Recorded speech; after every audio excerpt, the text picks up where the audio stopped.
Now, the greatest radio shows of all time. Suspense. The Shadow Node. Washington calling David Harding, counter-spy. Classic radio theater. The Great Gildersleeve. Fibber McGee and Molly. Dragnet. Gunsmoke. The Lone Ranger.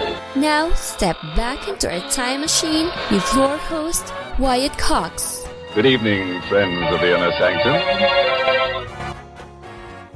Drama on this Saturday with episodes of Dragnet starring Jack Webb from 1953, Dangerous Assignment starring Brian Donlevy from 1950, Edward Pawley is the crusading editor in Big Town from 1949, an episode of Suspense from 1954, Van Heflin starring in The Last Day of John Dillinger, and an episode of The Couple Next Door.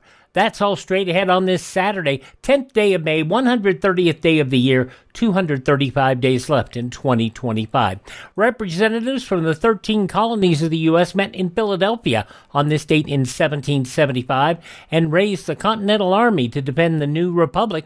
They placed it under the command of Cavalier George Washington of Virginia. New York City banks failed on this date in 1837, and unemployment reached record levels, the Panic of 1837. The first transcontinental railroad linking the East and West United States completed at Promontory Summit, Utah, with the Golden Spike. Mother's Day observed for the first time on this date in 1908 at Andrews Methodist Church in Grafton, West Virginia. In 1924, J. Edgar Hoover appointed the director of the Federal Bureau of Investigation. One of his biggest wars was against communism. The Communist Party of America is doing everything in its power to steal the minds and the souls and the hearts of our young people. They have never worked so feverishly as they have in the last 2 years in some of our colleges and institutions to enlist the youth of this country in the faith and loyalty to a foreign power, the Soviet Union. J. Edgar Hoover served under 6 presidents until he passed away in 1972. In Germany on this date in 1933, the Nazis staged massive public book burnings. In 1940, Winston Churchill appointed Prime Minister of the UK, and in 1954, Bill Haley and the Comets released Rock Around the Clock, the first rock and roll record to reach number 1 on the charts. In 1994, Nelson Mandela became the first black president of South Africa. Never again shall it be that this beautiful land will again experience the oppression of one by another. Nelson Mandela, president of South Africa, on this date in 1994. New York City Mayor Rudy Giuliani called a press conference on this date in 2000 to announce that he intended to separate from his wife, Donna Hanover. In response, Hanover held a press conference. I had hoped to keep this marriage together. For several years, it was difficult to participate in Rudy's public life because of his relationship with one staff member.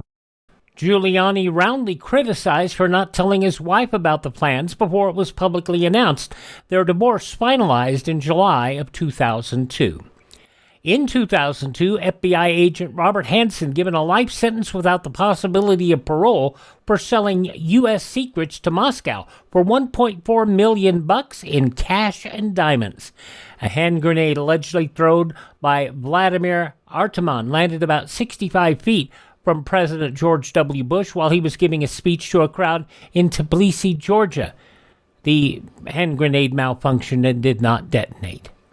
In 2010, President Obama introduced Supreme Court nominee Elena Kagan. Law matters because it keeps us safe, because it protects our most fundamental rights and freedoms, and because it is the foundation of our democracy. Kagan easily confirmed and is still serving on the Supreme Court. In 2013, One World Trade Center became the tallest building in the Western Hemisphere and the 6th tallest in the world. It's the main building of the rebuilt World Trade Center complex in Lower Manhattan. Congressman George Santos, the New York Republican infamous for fabricating his life story, indicted on this date in 2023 on charges he duped donors, stole from his campaign, and lied to Congress about being a millionaire. Santos denied the charges. I'm going to have to go and fight to defend myself. The reality is it's a witch hunt. Because it makes no sense that in 4 months, 5 months, I'm indicted.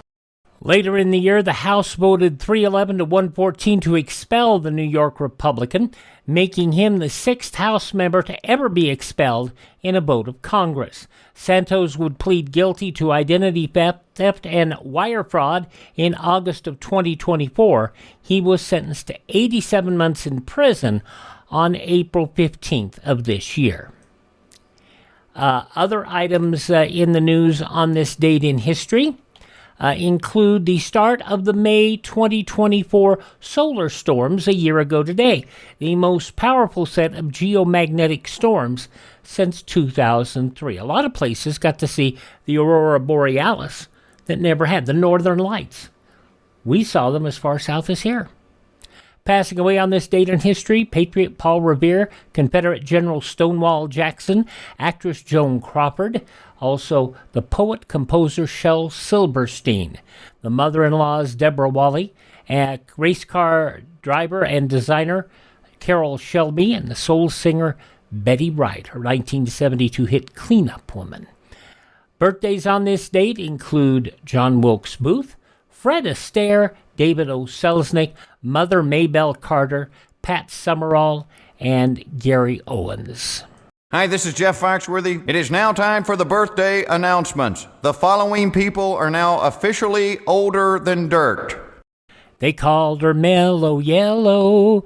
Donovan, 79 years old today. Also turning 79 is Traffic's Dave Mason. They're only you and me, and we just disagree. Sportscaster Chris Berman, back, 70 years old today. She was the voice of Belle in Beauty and the Beast. Paige O'Hara, wonderful actress and singer, 69 years old today. Former astronauts Ellen Okoa is 67 and Lisa Nowak, 62. Bono of U2 is 65 today. Supermodel Linda Evangelista is 60. And William Regal, pro wrestler, coach, and behind the scenes in a number of WWE organizations, 57 today, and I believe his son is in WWE as well. And from Saturday Night Live, Kenan Thompson is 47. Okay, now, welcome to Celebrity Feud. Now, this is the other daytime TV show that I host. I just about reached my goal to be on mute in every waiting room in America. As Steve Harvey on the Saturday Night Live, Kenan Thompson, 47 years old today. Those just a few of the people celebrating the 10th day of May as their birthday. If this is your birthday. Hi, we're the Four Freshmen, and we just want to say, Happy birthday to you. We'll get this Saturday underway with an episode of Dragnet starring Jack Webb from 72 years ago, May 10th, 1953. The Big Joke. That's up next.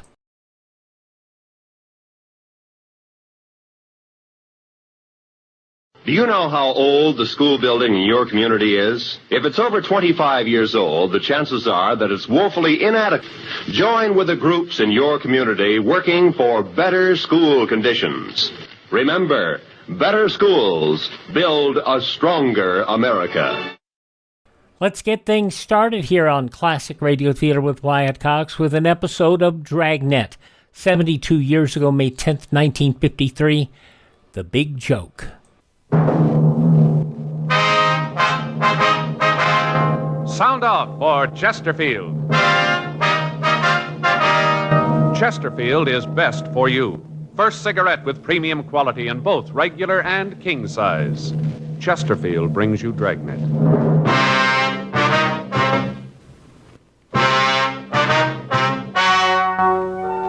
Ladies and gentlemen, the story you are about to hear is true. The names have been changed to protect the innocent.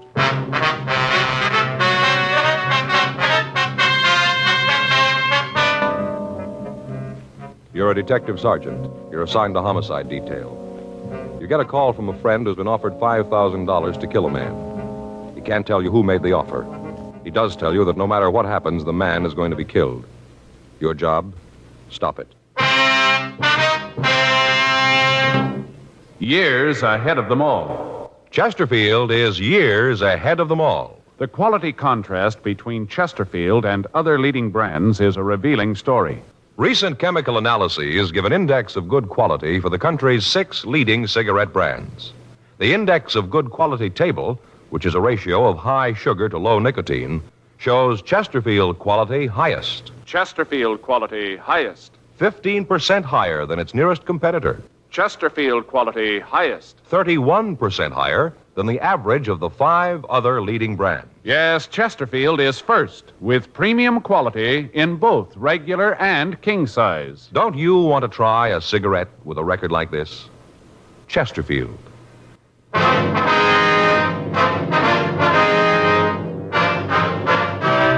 Dragnet, the documented drama of an actual crime. For the next 30 minutes, in cooperation with the Los Angeles Police Department, you will travel step by step on the side of the law through an actual case transcribed from official police files. From beginning to end, from crime to punishment, Dragnet is the story of your police force in action. It was Monday, February 9th. It was cold in Los Angeles. We were working the day watch out of homicide detail. My partner's Frank Smith. The boss is Captain Lorman. My name's Friday. I was on my way into the office, and it was 7:45 a.m. when I got to room 42. Homicide. That you, Joe? Yeah. You're in early, aren't you? Yeah, I couldn't sleep last night. Dropped off about 3 this morning, then woke up at 5, couldn't get back to sleep. Got up, made some coffee, and decided to come on in the office. Yeah, I had a little trouble last night, too. You did? I mean, yeah. What's your trouble? I don't know. I got up late yesterday morning. I guess that was it. I'll get it. All right. Homicide, Friday. Yeah. Mm-hmm. Yeah, I remember. Johnny. Yeah. Mm-hmm. When'd you get the letter? Yeah, we'll be right over. Right. Bye. You remember that bartender over in that place on 6th Street, fellow named Johnny? Yeah, is that him on the phone? Yeah, says he's got an offer to make himself a fast $5,000. What for? Somebody wants him to kill a man.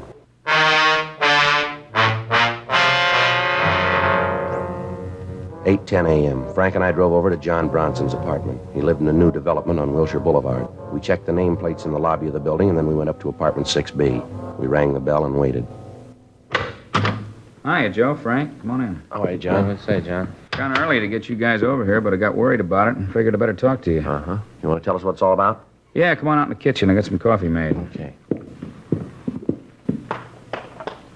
Yeah, sit down there. I'll pour you a cup of coffee. Fine. Good, thanks. Well, it started last night. I guess it was about 10:15. Payphone in the bar rang, kept ringing. I went over to answer it. Fellow on the other end asked for Johnny. Yeah? Told him it was me, and he hit me with a deal. First, I thought he was kidding. What'd he say? Well, he asked me if I want to make a fast $5,000. Of course, I told him, yeah. Then he sprung the snapper, said he wanted me to kill this guy, a fellow named Wilhelm Ulrich. You know this Ulrich? No, never laid eyes on him. First time I even heard the name. Okay, go ahead, John. Well, this guy on the phone started to lay it out. Told me how he wanted it done. Here's your coffee. Thank you. I asked the joker who he was. He said it didn't matter. All that counted, he said, was that I knock off this Ulrich guy. Yeah. I told him I didn't know who the man was, that I didn't know where to get in touch with him to kill him. You know, kind of going along with the gag all this time, thought it was a joke. Uh-huh. Well, this fellow on the phone said he'd give me all the dope I had to have, said I'd get it in the mail this morning. Yeah. Came special delivery just before I called you. Special. Uh-huh. You got the letter, have you? Yeah, I got it in the other room. I'll get it for you. All right, I'll go with you. John, how much have you handled the letter? Well, I opened it up. I didn't know what was in it. Mm-hmm. If I'd have known what it was, I wouldn't have touched it at all, but I didn't know. I looked at it when I found out what was in it and figured I better call you. Couldn't see any way to tell who sent it. Maybe you can when you see it. Mm-hmm. When I saw what it was, I didn't touch it anymore. Mm-hmm. Well, let's see here. It's money. Yeah, 5 $100 bills. And what's the letter say? Just a minute. Just by the edge here. I don't want to... It says, Johnny, here's the down payment. You'll get the rest when you finish the job. And the name is Wilhelm Ulrich. The address is 2192 Vine Street, Hollywood. It's written on a typewriter. No signature. That's it. Let me see it, will you? Oh, you can see it here. First off, I thought the whole thing was a joke. I didn't believe it. You know, I just thought it was some drunk trying to be funny. We get calls like that all the time, guys trying to be funny. Yeah. And when I got this letter, I got scared. I ain't gonna kill nobody, especially somebody I don't even know, not for no 5,000. Did you recognize the voice on the phone, John? No, I don't think I ever heard it before. You got any idea why he'd call you? No, I've been clean. I haven't got a record. Nothing like that. I run a clean place. Never done anything that could tie me up with the rackets. Yeah, we know. Well, maybe I ran a little booze during Prohibition. Not much, just a little. Everybody was doing it then, but I'm clean now. Joe, there's a postmark here on the letter. It's mailed in Hollywood. Yeah, I saw that. We can check the postal authorities on the mailbox number, find out when it was picked up, huh? Yeah. Time on it here is 11, looks like 11:45 last night. That's the time. Uh-huh. You sure that you don't know Ulrich, John? Possible that he's been in your bar sometime, maybe, huh? Well, that'd be hard to say. We do a good business. Lots of people come in I don't know. You know, just come in once in a while. I wouldn't know who they were. They keep quiet, and I ain't getting nosy. Yeah. Well, we're going on back to the office. You'll probably hear from the caller again, Johnny, and as soon as you do, you let us know, will you? You gonna see this Ulrich fellow? Yeah, we'll talk to him. Might be better if you don't say anything about this to anybody, John. Oh, don't worry, I won't. Okay, we'll be talking to you later. You be at the bar? Yeah, I'll be there at 4. Okay, thanks a million. No strain, glad to do it. Can't get over it, that guy calling and making an offer like that. I just can't get over it. He should know better than that. Yeah? Sure, yeah, I don't know. Somebody ain't gonna kill somebody they don't even know.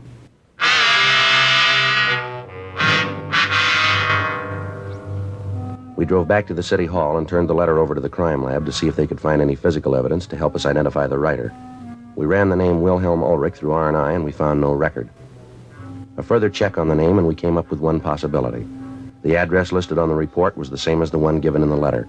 We pulled the package and checked it. Let's take a look at it. All right.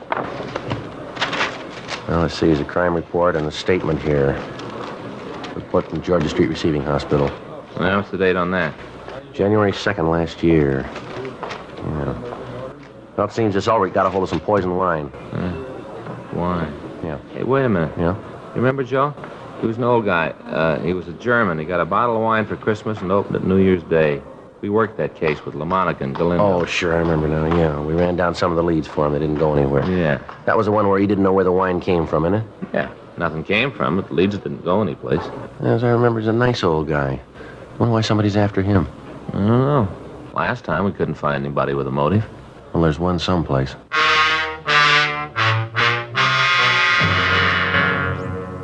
We'd helped investigate an attempted poisoning of Wilhelm Ulrich over a year ago. Somebody'd sent him a bottle of imported wine. Ulrich had opened the wine for dinner on New Year's and had drunk some of it. A short time later, he was seized with violent stomach cramps. He was rushed to Georgia Street Receiving Hospital for treatment. He was then transferred to the county hospital for further treatment. Examination of the remaining wine showed that it had been dosed with a quantity of poison. Fortunately, Ulrich didn't drink much of the poisoned wine, and he recovered. Detectives Joe LaMonica and Danny Galindo had handled most of the investigation. We'd helped them briefly in checking out some of the leads that they'd gotten. We checked with them again on the case. From the crime report, we got a list of the people that the two officers had interviewed. We checked with them, and they gave us as much personal information as they could. 1:15 p.m. We drove out to see Wilhelm Ulrich. We found him in the yard digging in a rose bed. No, I can't understand it. I never quite believed that about the wine, sir. Well, why do you say that, Ulrich? Well, I found it hard to believe in my heart that anyone would want to do me harm. I have no enemies. No one that hates me enough to want to kill me, I'm sure of that. Well, I'm afraid you could be wrong about that, Ulrich. The officer said that before. Somehow, though, I just can't believe it. I've nothing anyone would want to kill me for. All of the people I know are my friends. We all get along. Yes, sir. Look at that. Isn't that a beautiful rose? Such loveliness. Mm-hmm. No? I'm sorry, officers. You're mistaken about this. I wonder if we could talk to you in the house, sir. Yes, that might be better. I could make you a cup of hot tea if you'd like. No, sir, thanks. Just the same. Have you officers had lunch yet? Yes, sir, thank you. Oh, thought maybe you'd like a sandwich. Just got some liverwursts from a little place downtown. German, excellent food. Mm-hmm. Here, I'll get the door. Just sit down any place. I have to get the dirt off my shoes. Martha would be very angry if I tracked dirt around. Martha, that's your daughter, isn't it? Yes. She comes over every couple of days and straightens up the house for me. Wonderful girl, Martha. I don't know what I'd do without her. Yes, sir. Now, there's a couple of things we'd like to ask you. Certainly. Anything I can do to help. Well, we'd like to go over the information on the report here. Is that from the last time? The time of the wine? Yes, sir, that's right. All right. You just ask anything you want. I've got nothing to hide. All right, sir. We checked the crime report you filled out last year. Now, has anything changed in your family since then? No. You gentlemen still working on that? Well, yes, sir. We have another matter to discuss here. Oh, there's one thing that has changed. What's that, sir? The part here about me running the business. Mm-hmm. That's changed. I still run it in a way. I still supervise it, but Robert, he actually runs it. Oh, Robert. You mean this name here, Robert Davis? Yes, he's my son-in-law, Marta's husband. He takes care of the business now. He's a good boy. Marta's lucky to have him. How long has your son-in-law been running the business, Mr. Ulrich? Well, let me see. It's been about 8-9 months. He took over right after I got out of the hospital. He's done wonders with it, wonders. How's that, sir? Modernized it, changed it all around. Had one of those efficiency experts come in and study the people. Time and motion men, I think they call them. Mm-hmm. They come in with a stopwatch and look at the people doing the work and figure out how long it should take them to do a certain job, and then they plan how the job can be done faster and cheaper. Wonderful thing, big changes. Yes, sir. I don't want you to take offense at this, Ulrich, but how are the relations between you and your son-in-law? I don't think I understand. Well, you get along. Do you have any quarrels, disagreements? Oh, no, Robert and I never disagree. I found out that it didn't pay to argue with him. Sir? I found out that it didn't pay. He was always right. Uh-huh. Yes, you see, we had a few arguments when he took over the business about this time and motion study thing. I see. You want to tell us about these arguments? They weren't anything serious. I didn't think that it was a good idea to change. I couldn't see any reason for it. Everything was going good. The business was making money. Everybody seemed to be happy. I didn't want to take a chance disturbing a good thing. You know, the golden goose. Mm-hmm. You want to go ahead, please?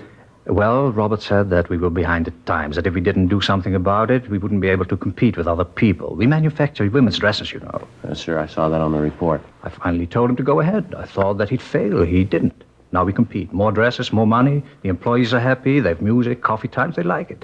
But it's all changed. I don't go down there anymore. I don't care much for it. It's changed. So I just stay home and work in the garden. It's Robert's factory now. Uh-huh. You and Robert haven't had any other disagreements, have you? Oh, no. He's a fine young man, running the business very well. He's a good boy. I'm lucky to have him. Well, how about your competitors, Mr. Ulrich? How do they feel about this change in the way you operate your business? They resent it? Oh, no, I haven't really got any competitors. The big manufacturers don't care. I don't make enough dresses to bother them, and the other little men are in the same boat with me. They're too busy running the factories to worry about me. Mm-hmm. Now, can you think of anybody who might want to do a thing like this? How about that phone call? I told you before, I can't. I find it very hard to believe. Well, we'll have to talk to the people that you know, the people around you. We'd appreciate it if you didn't tell anybody what we were after. If you want it that way, it's so hard to believe. I still think you're wrong. Looks like it's going to rain. Be good for the flowers. It's been dry up in the valley. Farmers need the rain. Yes, sir. Now, you'll go along with us on this thing, will you? Not tell anybody about it? Sure, I'll help. It's all right if I tell my daughter and son-in-law about it, isn't it? Well, it'd be better if you didn't say anything to him or your daughter, not to anybody. But they're going to see you here. They're going to ask questions. They're not stupid. Yes, sir, you could tell them that we were asking about somebody that you employ. How'll that be? What do I say if Robert asks what it's about? I have no secrets from him. Well, tell him we ask you not to tell anybody about it. Tell him it's police business. Happens all the time. I suppose I could do that, but I don't like it. I don't like it at all. It's lying. Yes, sir, that may be true, but it's the best way. Oh, I guess it's a small lie. I can tell myself that. It's a small lie. Well, we'll have some policemen come out and watch Mr. Ulrich until we find the person who's doing this. Do you have to do that? Yes, sir, I'm afraid so. Well, no, I don't like that at all. Even worse than the lying. No, I don't like it at all. Mr. Ulrich, I wonder if you really understand that when we ask you not to tell anybody about this, when we want to keep you under surveillance, it's just for your protection. But if what you say is true, if somebody really does want to kill me, if somebody hates me that much... Yes, sir? Can you stop them?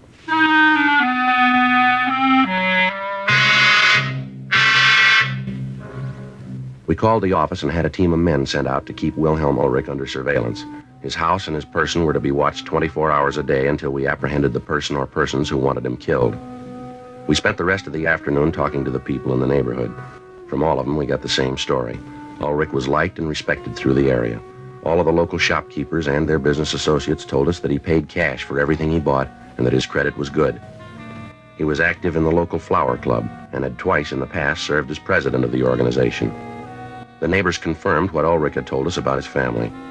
His son-in-law and his daughter seemed to be devoted to the elderly man and were constantly trying to get him to sell the house he lived in and come to live with them. 6:42 p.m. We returned to the office. Man, it's really coming down, huh? Yeah, it sure is. You got a raincoat in your locker? Yeah, I got one of those plastic kind in the bag. Oh, yeah, I want to get me one of them. I'll get mine. We'll go over and check the son-in-law. You got his address? Yeah, it's a place out on Ivar. Sure was a nice old man, huh? Yeah, he seems to be. So you want to grab my coat, I'll get the phone. Yeah, I'll get it. Thank you. Homicide, Friday. Yeah. Uh-huh. Yeah, John. When? Yeah. No, we'll be right over. Right away. You bet. Frank. Yeah? Call from the bartender, Johnny. Yeah? Says he just got another phone call. Person told him that he'd gotten the down payment for the job, and he wanted to know why Ulrich hadn't been killed. Yeah. Guy said if Johnny didn't get on it, the money wouldn't do him any good. Told him to make up his own mind. Uh-huh. Either he makes good on the job or they'll kill him.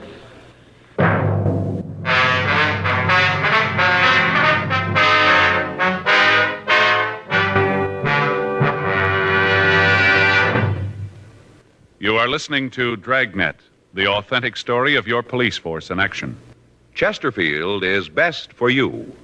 Listen to Chesterfield's record. For a full year and 2 months, a doctor has been making regular examinations of a group of Chesterfield smokers, and he reports no adverse effects to the nose, throat, and sinuses from smoking Chesterfields. Don't you want to try a cigarette with a record like this? Chesterfield. First with premium quality in both regular and king size. Chesterfield. First choice with Young America. And that's from a survey of 274 colleges and universities. Try Chesterfields today. Remember, Chesterfield is America's best cigarette buy.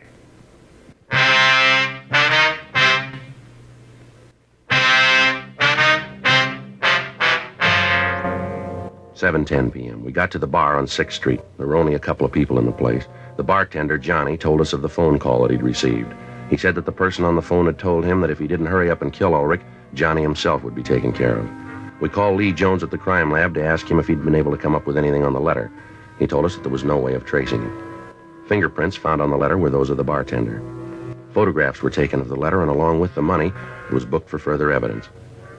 We'd gotten in touch with the postal authorities, and they said that they'd give us assistance. They gave us the location of the box where the letter had been mailed, and they said they'd try to find out who sent it. We arranged for a stakeout on the bar, and then we called the men at Ulrich's home. They told us that the son-in-law, Davis, and Ulrich's daughter had been there, but that no one else had seen or spoken to the elderly man. 9:32 p.m., Frank and I drove out to check on Robert Davis.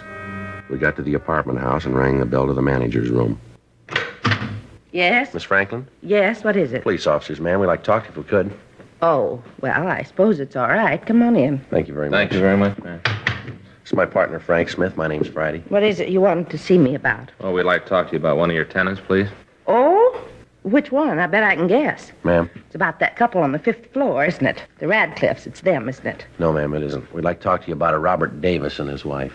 The Davises? Yes, ma'am. Why, never thought it. Should be the Radcliffes, the way they carry on. The Davises. I'd never have thought it. What do you want to know about them? Well, it's just a routine investigation, ma'am. Can you tell us how long they lived here? Well, see now. It's been almost 6 years they've been in the building. Yeah, 6 years, anyway.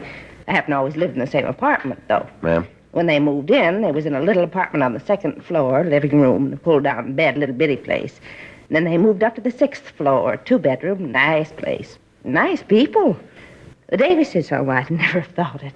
Do they have any close friends in the building, would you know? Well, not Mr. Davies. He's kind of the quiet type. Never has much to do with anybody. He keeps to himself. Mm-hmm. Now, Mrs. Davis, that's a different thing. She's a living doll. She's nice to everybody and so sweet. Never had a harsh word for anybody. Always a smile. I think Mr. Davis thinks he's too good for anybody. He always seemed kind of snooty. Yes, ma'am. Do you ever have any arguments with anybody in the building that you might know of? Well, he's had a few arguments like everybody else does. Like I said before, he thinks he's too good for anybody. He thinks he's better than anybody. He's got no right to either. Ma'am? Why, he owes half the people in the neighborhood money. Way behind his bills. Owes me a couple of months' rent. Never seems to be able to pay anybody he owes. I talked to the milkman, owes him for a month back. Every time he asks for his money, Davis tells him to come back and stop hounding him. Can't understand it.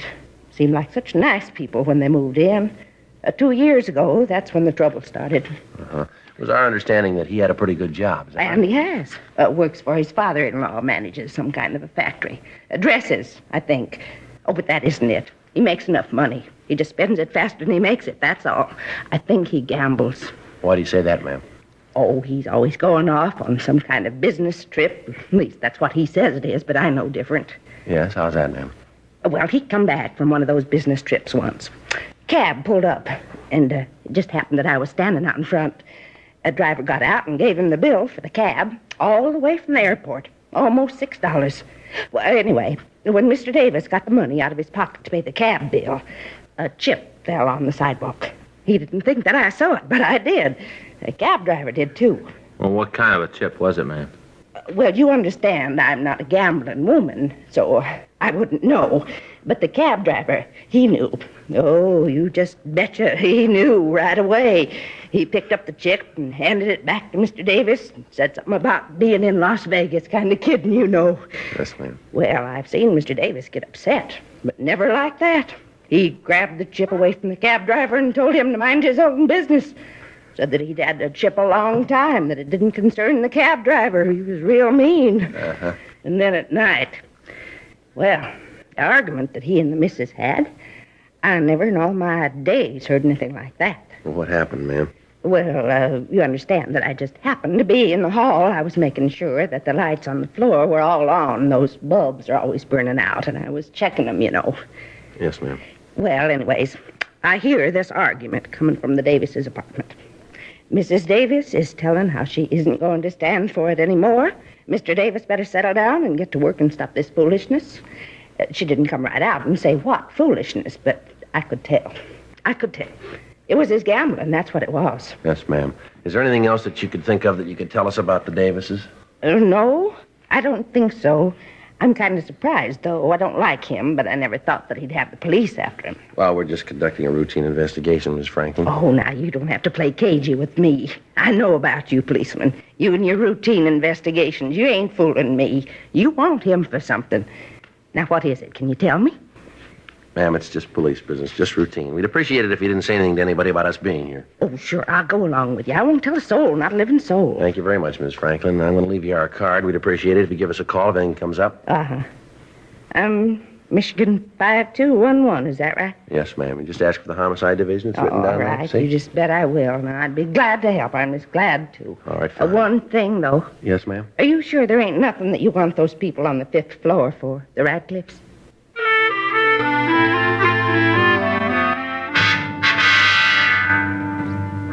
From the manager's office, we called the Ulrich home. We talked to Mr. Ulrich. He told us about the visit that afternoon from the Davises. He said that he hadn't told Robert Davis anything about the threats on his life. We went upstairs and talked to Davis. We told him that we had a serious matter to discuss with him, and we asked him to accompany us down to the city hall. I don't know what you're talking about. I told the police everything I know about this a year ago. I don't know anything about it. Wish I could help, but I can't. You know, this has got me worried. Well, if you haven't done anything wrong, you got nothing to worry about. I haven't done anything wrong. In here. Go ahead. All right. Now tell me what this is all about. Frank? Yeah. You want to check the office, see if we got any answers to the calls this afternoon? Right.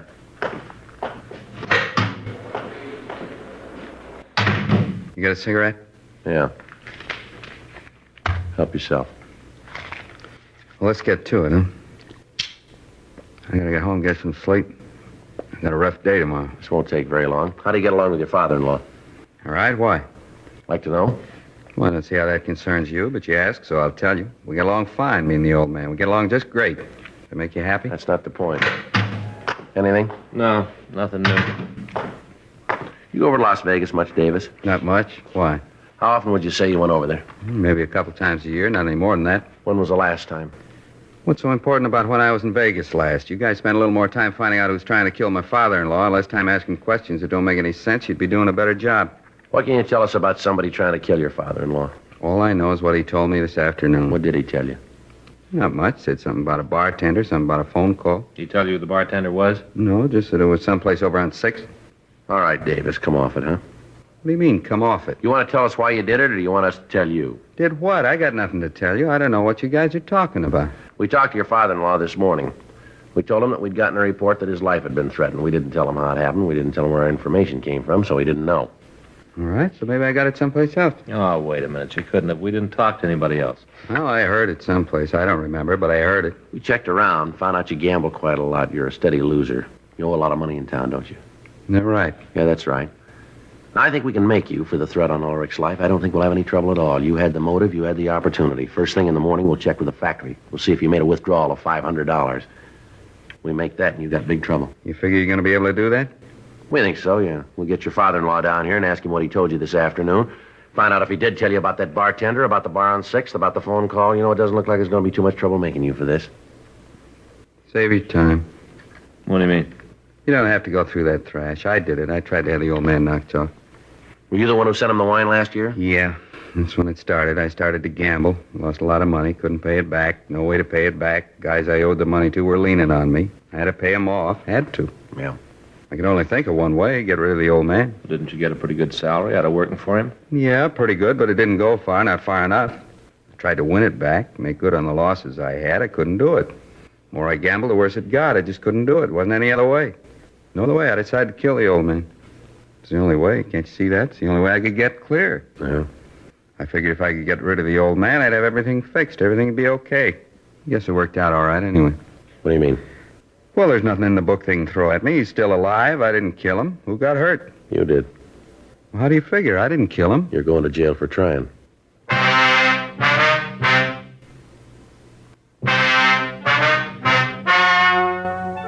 The story you have just heard is true. The names were changed to protect the innocent. On June 18th, trial was held in Department 89, Superior Court of the State of California, in and for the County of Los Angeles.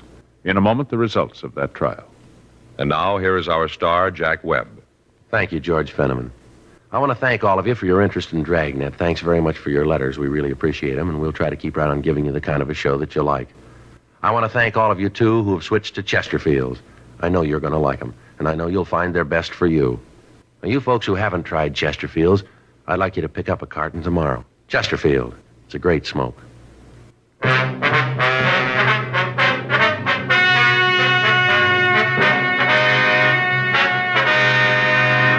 Robert Walter Davis was tried and convicted of attempted homicide. He received sentence as prescribed by law. Attempted homicide is punishable by imprisonment in the state penitentiary for a period of not less than 20 years.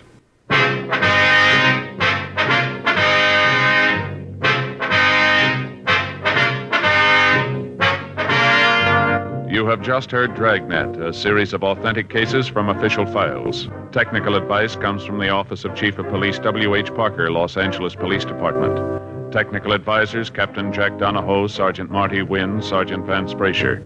Heard tonight were Ben Alexander, Vic Perrin. Script by John Robinson. Music by Walter Schumann. Hal Gibney speaking.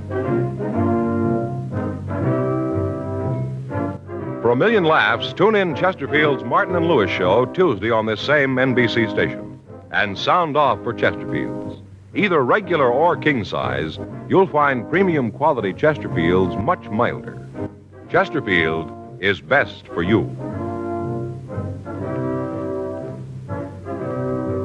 Chesterfield has brought you Dragnet, transcribed from Los Angeles.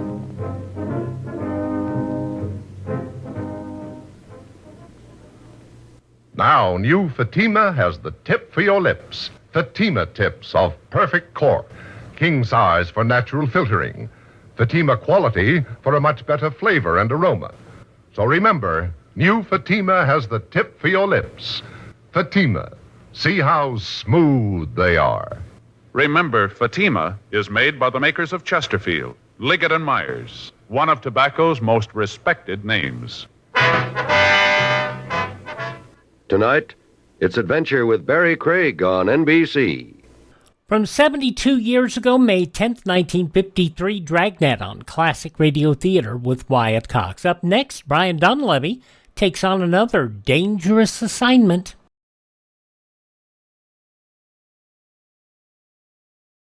Daily, the broadcasts of Radio Free Europe and Radio Free Asia strike through the Iron Curtain, bringing the truth about the free world to the captive peoples behind it.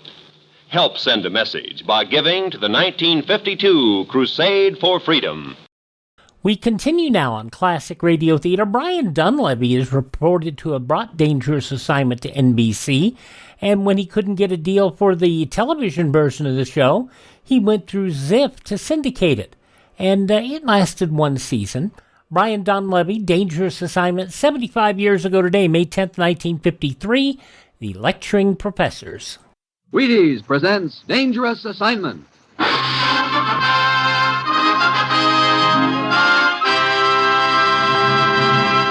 Wheaties Big Parade.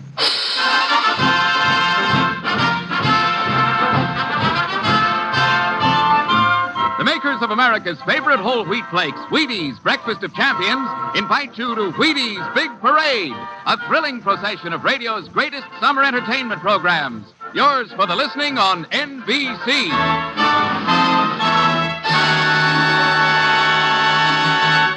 On stage tonight from Hollywood, another in this series of exciting half-hour presentations.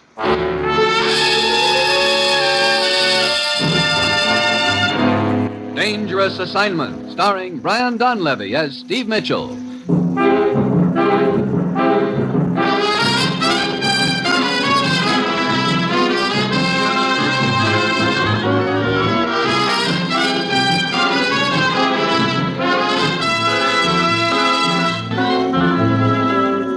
Yeah, danger is my assignment. I go to a lot of places in the world I can't even pronounce. They all spell the same thing, though, trouble.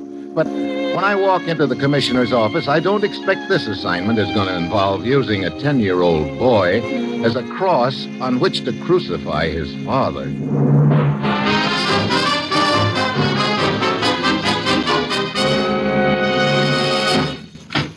Morning, Commissioner. Steve? Well, I finally got the jump on you this morning. How's that? You're always sending me halfway around the world in 10 minutes' notice. Well, this time I've beaten you to the punch. I'm all packed, I've got my passport and credentials in order, and I'm ready to take off. Now, where are you sending me? Just down the hall, Steve. What? That's it. Oh, great. Mitchell, the mastermind. Well, okay, so I'll unpack. I wouldn't do that yet. You start down the hall. Where you end up is anybody's guess. Oh, what's the deal, Commissioner? Ever hear of International Lecture Tours Limited? Hey, now, look, my soapbox days are over. Now, don't worry. You're not going to be making speeches, but you'll be investigating a few people who do. This is an organization of 6 European professors, Steve. They lecture at colleges and universities all over the world. Each of them hits this country about twice a year. Well, what about them? We have definite information that one of them is using his lectures just as a front. But he's picking up information from various contacts in this country and taking it back to Europe with him. Uh-huh. Which professor is it? We don't know, but Dr. Gerber does. Gerber? Yes. He's one of the members of this lecture circuit. He's waiting down the hall to talk to you now, Steve. Find out what you can from him. Then go anywhere and do anything that's necessary to smash this spy ring. Well, that's it. You've got your assignment. Good luck.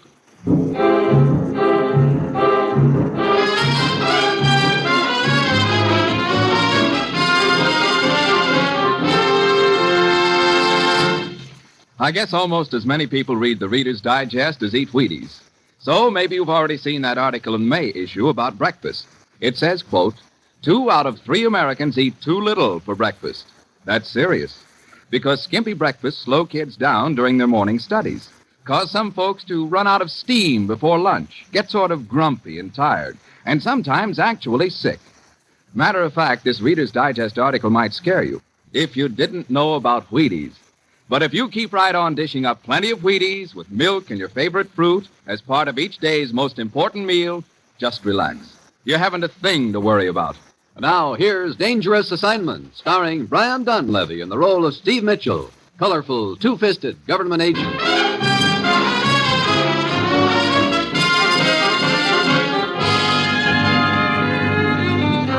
Well, this is really a switch. 10 minutes after talking to the commissioner, I'm usually heading for the nearest airport. But now, here I am, just heading for the next office.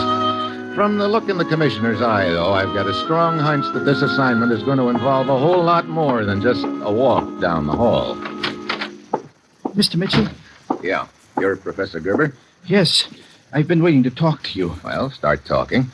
As you may have heard, I'm a member of International Lecture Tours. I'm now lecturing in this country. I understand that you have reason to believe that one of the other members of the lecture tour is a foreign agent. I'm positive of it. And moreover, I know who this person is. No?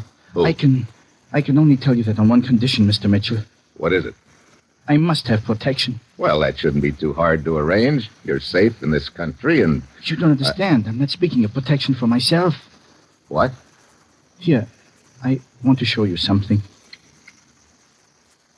My wife died last year. This was her locket. I've carried it with me ever since. Look at this picture inside. A little boy. My son Kurt, 10 years old. Oh, he's the one you want protection for? Yes. I know only too well the measures of retaliation which might be employed against the boy if I were to reveal the information which I possess. Yeah. Where is he? at a school in Stockholm, Sweden. I had to leave him there. He has no other relatives. The school is run by an Englishman, Horace Wakefield. I see. Okay, Dr. Gerber. I'll go over to Stockholm and get your boy myself. How's that? Oh, that's what I hoped you would say, Mr. Mitchell. And when you return, I shall give you the name at the head of the spy ring. Fair enough. I'll see you in about 4 days.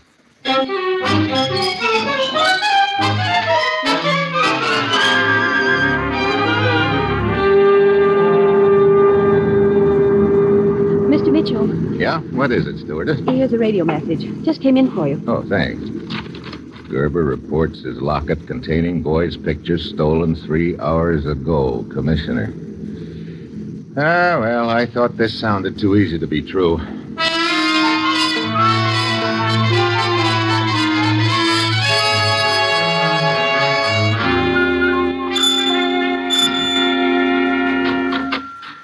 Yes? Are you the headmaster of this school? Yes, I am Dr. Horace Wakefield. What can I do for you? I'm Steve Mitchell. I'd like to talk to one of your students. His name is Kurt. Kurt. Come in, Mr. Mitchell. Now, you said you wished to see Kurt. Why? I have a message for him from his father. Where is he? Kurt has disappeared. What?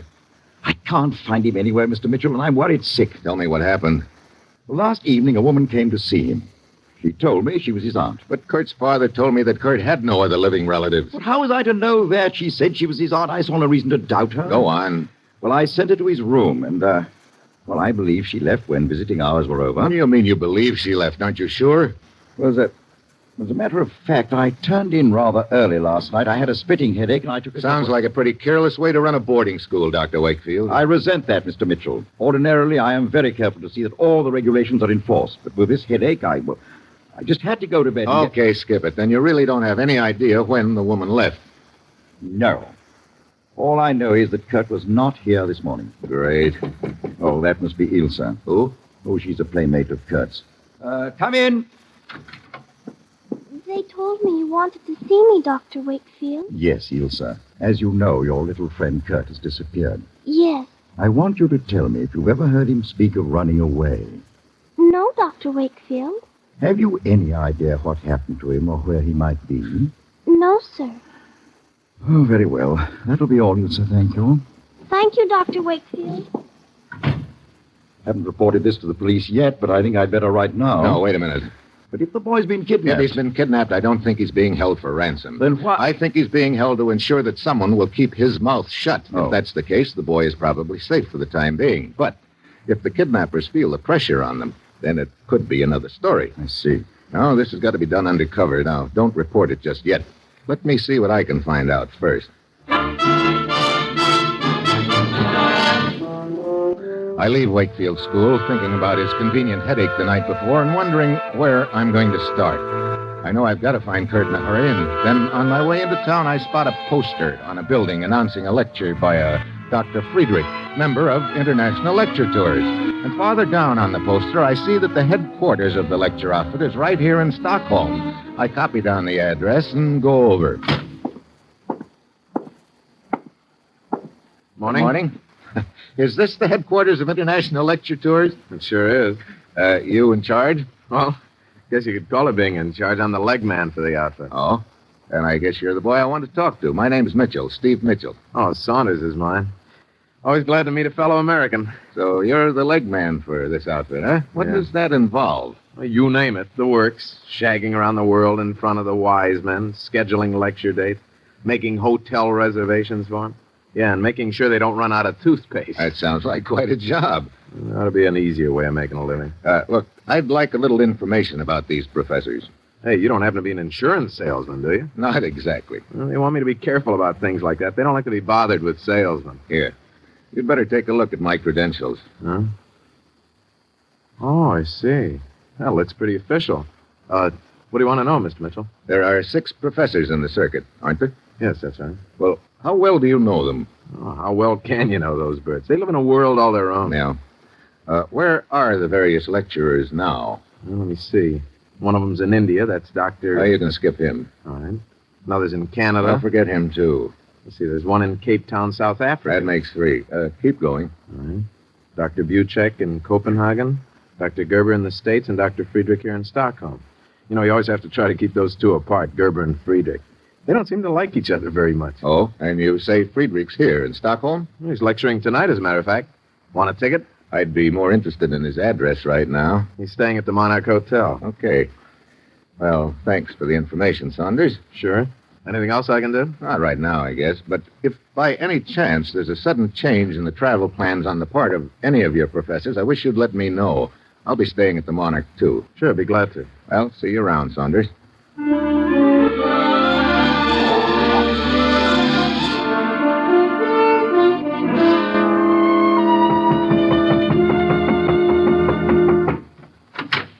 Yeah? I'm Steve Mitchell, Dr. Friedrich. I'd like to talk to you. Later. Can you not see I'm busy with my lecture notes? No, this will only take a minute. But I have just told you. Yeah, now I'm telling you.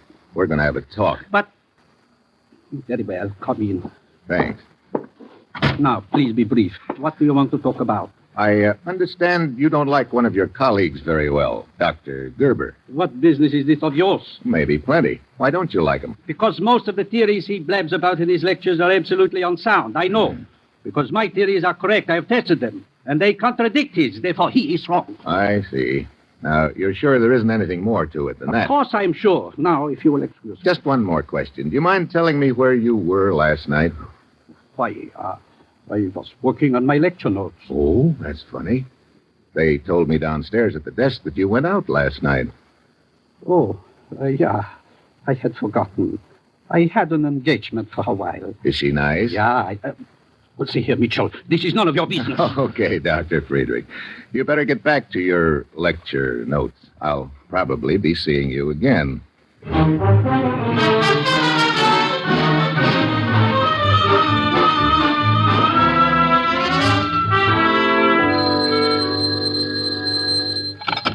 Yeah. Mr. Mitchell, this is Saunders of International Lecture Tours. Oh, yeah, Saunders. Say, you told me to call you if anything new developed with any of the professors. That's right. What have you got?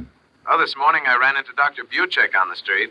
Oh, you said Dr. Buchek was supposed to be in Copenhagen, didn't you? Yeah, and I asked how come. Yeah, well, what did the good doctor say? Oh, just something about wanting to skip the rest of the circuit. Tired or something like that. I see. When did Buchek arrive in Stockholm? This morning by plane. You sure about that? Why, no, that's just what I was told. Mm-hmm. Where's the professor staying? Strand Hotel, I think. Okay. Hey, thanks, Saunders. I think I'd better go over and give Dr. Buchek the double check.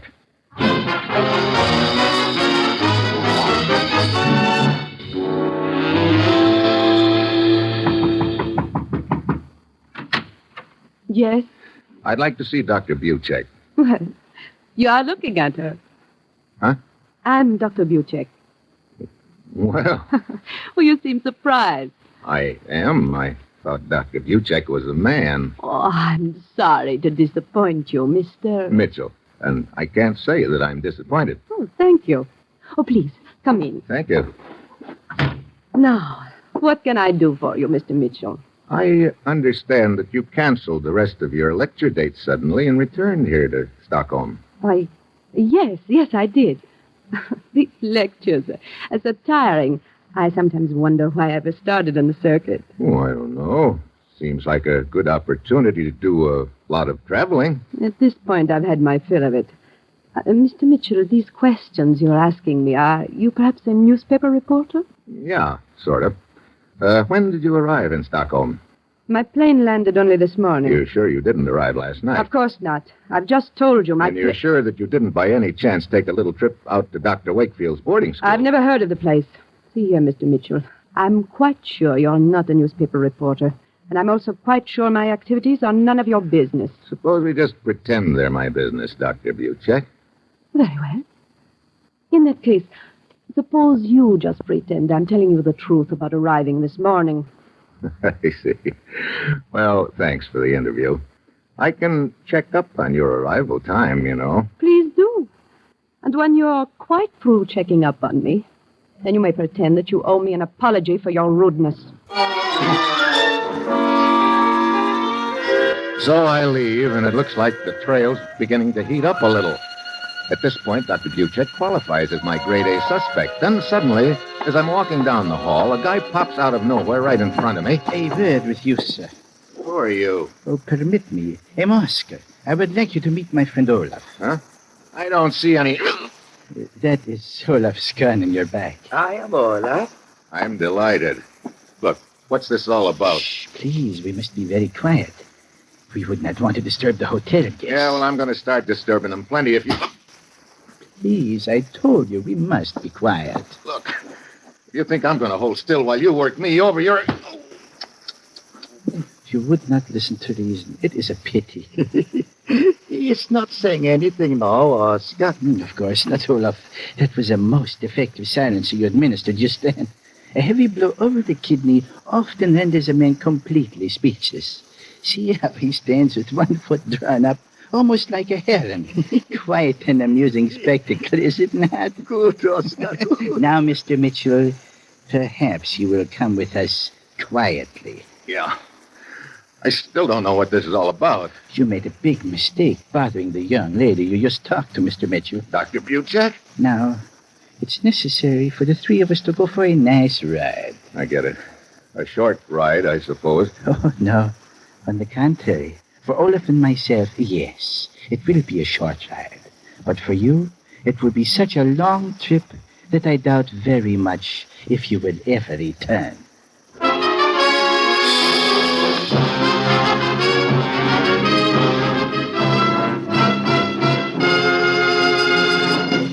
General Mills is bringing you Dangerous Assignment, starring Brian Donlevy as Steve Mitchell. Now, it is a fact that Wheaties have a lot of very nice vitamins. They also have minerals. There's protein in them, too. Not only that, but they're 100% whole wheat. You'd think all that would be enough, but it isn't. Wheaties need people. If you haven't got people, why, how are you going to find out how wonderful those flaky whole wheat flakes taste? Where are all the smiles coming from that people always smile when they dig into a bowl of Wheaties and milk and bananas? How are you going to find out how much energy gets stuffed into Wheaties? See what I mean? You take people away, and Wheaties look pretty lonesome. And since we make Wheaties, we think that's pretty tough on them. And on people, too, for that matter. So our idea is this. Get Wheaties and people together as often as possible. Because Wheaties need people, and vice versa.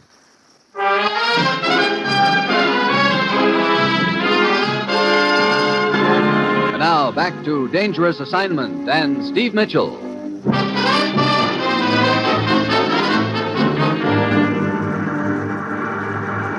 Hey, look, we've been winding our way up into these mountains for the last half hour. Where are we going? Yes, let Olaf drive, Mr. Mitchell. You and I will just sit back here in the back seat and enjoy the ride. We are at the top of the mountain now, Oscar. Very well. You may stop the car now. Okay. Now maybe you'll tell me what this is all about, or am I supposed to guess? Well, you may guess if you like. I know. I'm supposed to figure out which of you twins has the Tony. Beg pardon? Oh, skip it. What do we do now? Get out and start walking? Oh, no. On the contrary, you will remain in the car. What? Yes. Unfortunately, you are about to meet with a serious accident. I guess I'm only out for a few seconds, but when I come to, I'm alone in the back seat, and the car's rolling downhill, gaining speed. I drag myself over into the front seat. I can see a sharp turn ahead in a cliff. I grab the steering wheel, and it comes off in my hand. I step on the brakes, and the pedal goes clear to the floor, but nothing happens. I start to bail out. Then I realize the windows are closed. And the inside handles to the doors and windows have been taken off. I get my foot up and start kicking at the window. The edge of the cliff is getting closer. I finally kick a hole in the window, jam my hand through it, and open the door from the outside. I dive out just as the car goes over the cliff.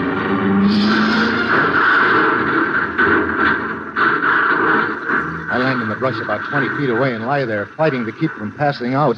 After a few seconds, I hear steps, Oscar and Olaf, and they're heading in my direction.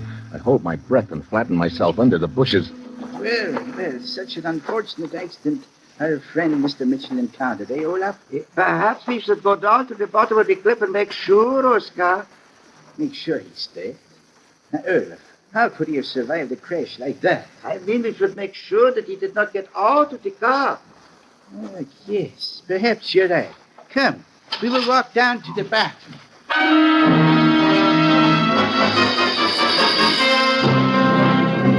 I know I've got to act fast now. As soon as the boys find no body in the car, they'll be after me again. I wait until they're out of sight, then I pull myself out of the bush. My body feels like one big bruise, but I finally make it back to town and head for the office of the International Lecture Tours. Oh, hi, Mitchell. Hey, what happened? You look like you've been dragged through a knothole. That's the understatement of the week, Saunders. Hey, look, have you got a picture of the beautiful Dr. Buchek around here anywhere? Yeah, why, sure. Hey, here you are.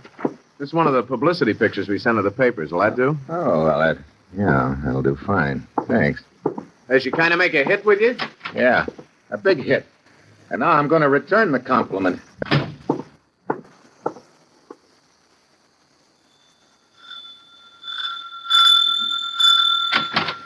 Oh, Mr. Mitchell. Hello, Dr. Wakefield. Come in, please. I'm so glad to see you. Something has come up that you should know about. What do you mean? You remember I told you a woman posing as Kurt's aunt came here to the school to see him the night before last? Sure, the night Kurt disappeared. What about it? Well, that same woman, she came back here this morning. What? Yes. I wasn't in my office at the time, but my secretary told me this woman inquired about Kurt again. I returned just in time to see her driving away. I tried to stop her. It's too late. Wait a minute. That means they don't have Kurt, then. But where is he? I wish I knew. But who is they? I think I know who one of them is. The woman. Here, take a look at this picture. Her name is Buchek. What about her? Isn't that the woman who was asking about Kurt? No. I've never seen this woman in the picture before in my life. Are you sure about that? But of course. Oh, great. My case blows up in my face, and I don't have any idea where Kurt is. What a headache. Hey, incidentally, have you had any more headaches lately, Dr. Wakefield? Why, no. Just the night that Kurt disappeared, huh? See here, Mitchell, if you're trying to imply that I had anything to do with the boy's disappearance... I'm not trying to imply anything, Wakefield. Just checking on your reaction times. I'll see you later.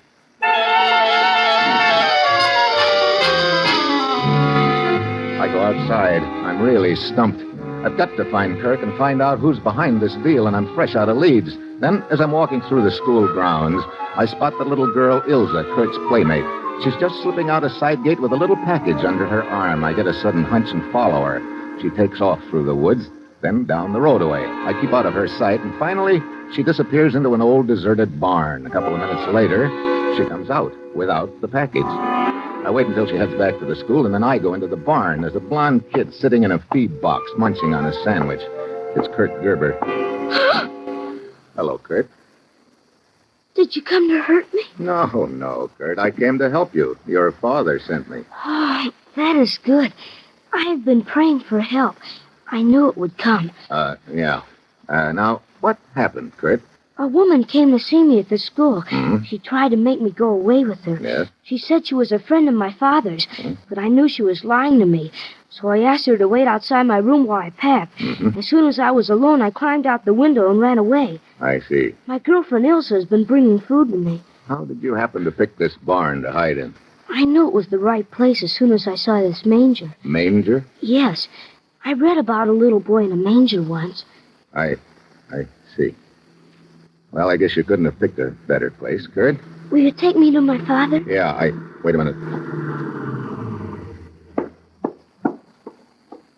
Hey, 3 of them. Oscar, Olaf, and... Well, what do you know? So I finally found out who's behind this deal when it's too late. It is never too late. Yeah? Well, it will be if I don't figure out something to do in one big hurry. My eyes flick around the barn looking for something, anything. Then they light on an electric wire running along the wall. It looks like a 220-volt direct current, and the insulation is worn through in one spot. I jerk the wire, and it comes loose in my hand. I trail it behind me, holding it in my left hand by the insulated part. Then I wait. I take a quick look at Kurt. He's sitting there quietly, head bowed. His lips are moving a little. The door opens.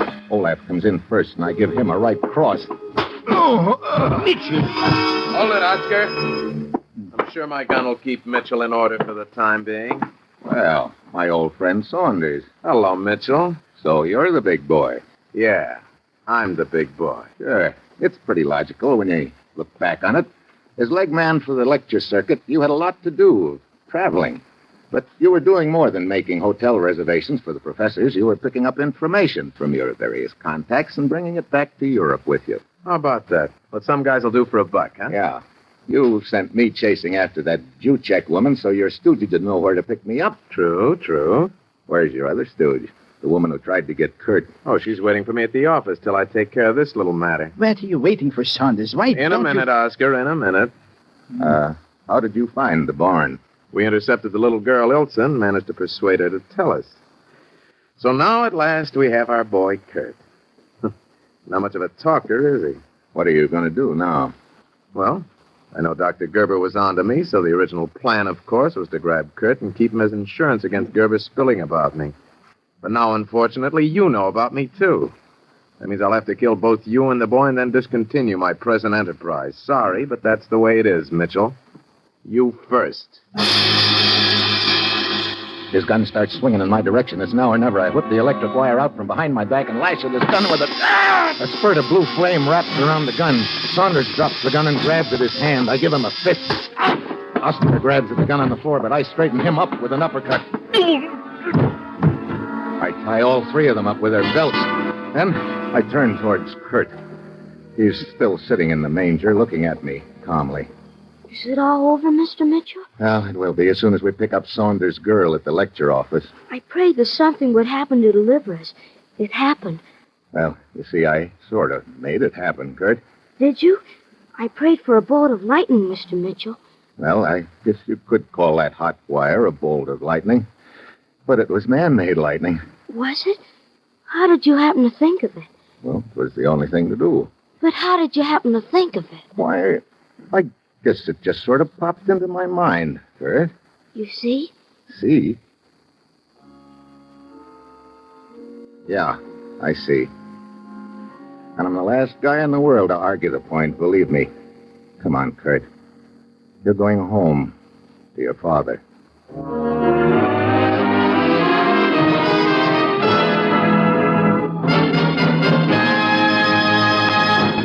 You are listening to Dangerous Assignment on Wheaties Big Parade. What do you suppose your kids are thinking about when they dig into their Wheaties? All those nice vitamins and minerals they're getting from those crisp whole wheat flakes? You reckon they're thinking, oh boy, are my teeth getting healthy? My bones are growing nice and straight. Shucks, no. They're saying to themselves, gee, Willikins, Wheaties are good. Hope I have time for another bowl. That's what they're thinking. But isn't it comforting to know that anything as wonderful to eat as Wheaties is so good for your youngsters and for you? That's one of the nicest things about Wheaties.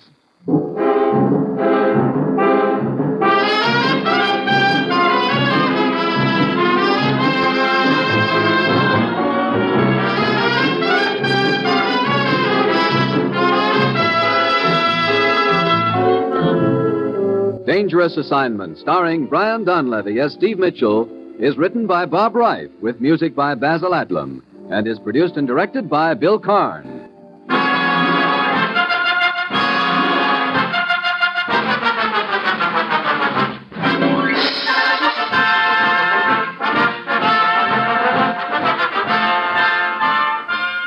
Going to bake a pie sometime soon?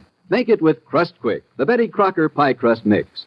You know it's a tender, flaky crust that's at the bottom of every delicious pie, sure as you use Crust Quick. And so easy. Just add water to Crust Quick. And what pie crust? Tender crust, tasty crust, rich, short, lovely crust, just like Betty Crocker makes. And you can make it. Just add water to Crust Quick. Crust Quick, the Betty Crocker pie crust mix.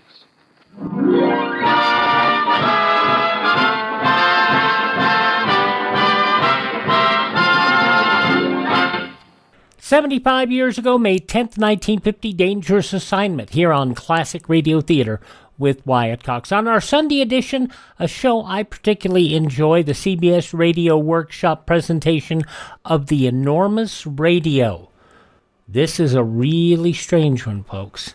Also, an episode of The Man Called X from 1951, The Elusive Countess, The Mysterious Traveler from 1948, I Won't Die Alone, and a 1938 episode of Lights Out. Comedy on Monday with My Friend Irma, starring Marie Wilson from 1953, Picnic Time. Groucho Marx and You Bet Your Life from 1954, Bob Hope from 1947 with Peter Lorre. And a special episode of the CBS Radio Workshop from 1957, The Long Way Home, a future that we hope never happens. That's coming up in the next couple of days here on Classic Radio Theater with Wyatt Cox. Visit us anytime at classicradio.stream. We'll get on to now Edward Pawley as the crusading editor of Big Town.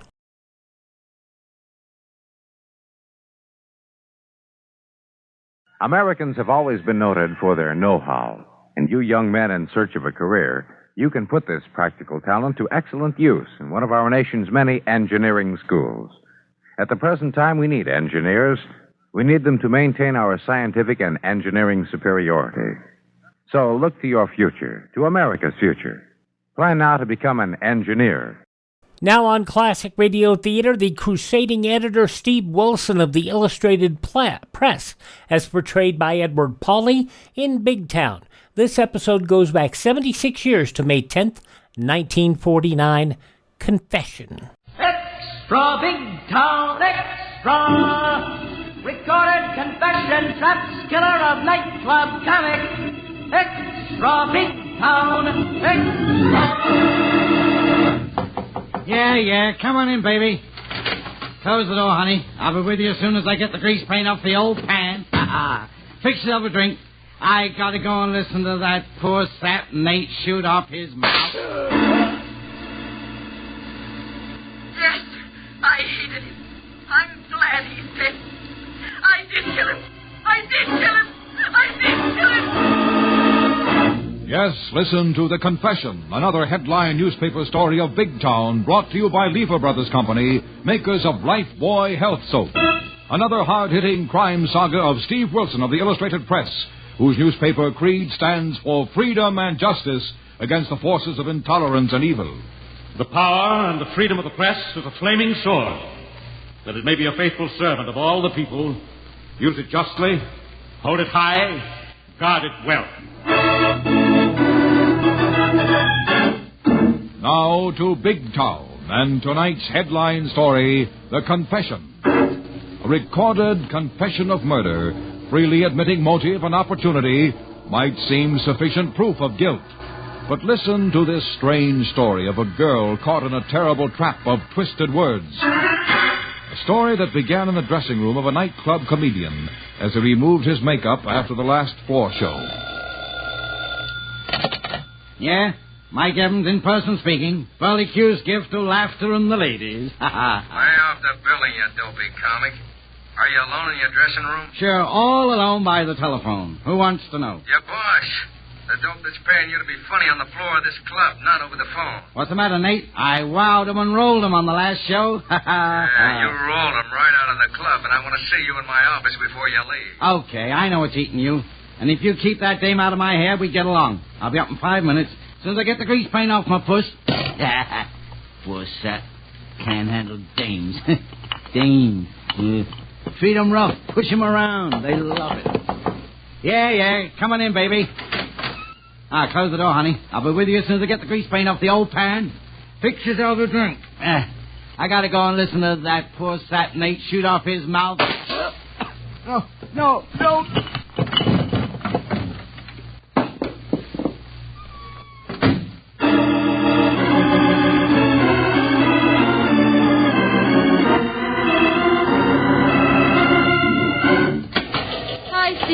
About ready to call it a night? Almost, Lorelei. Come in. Thanks.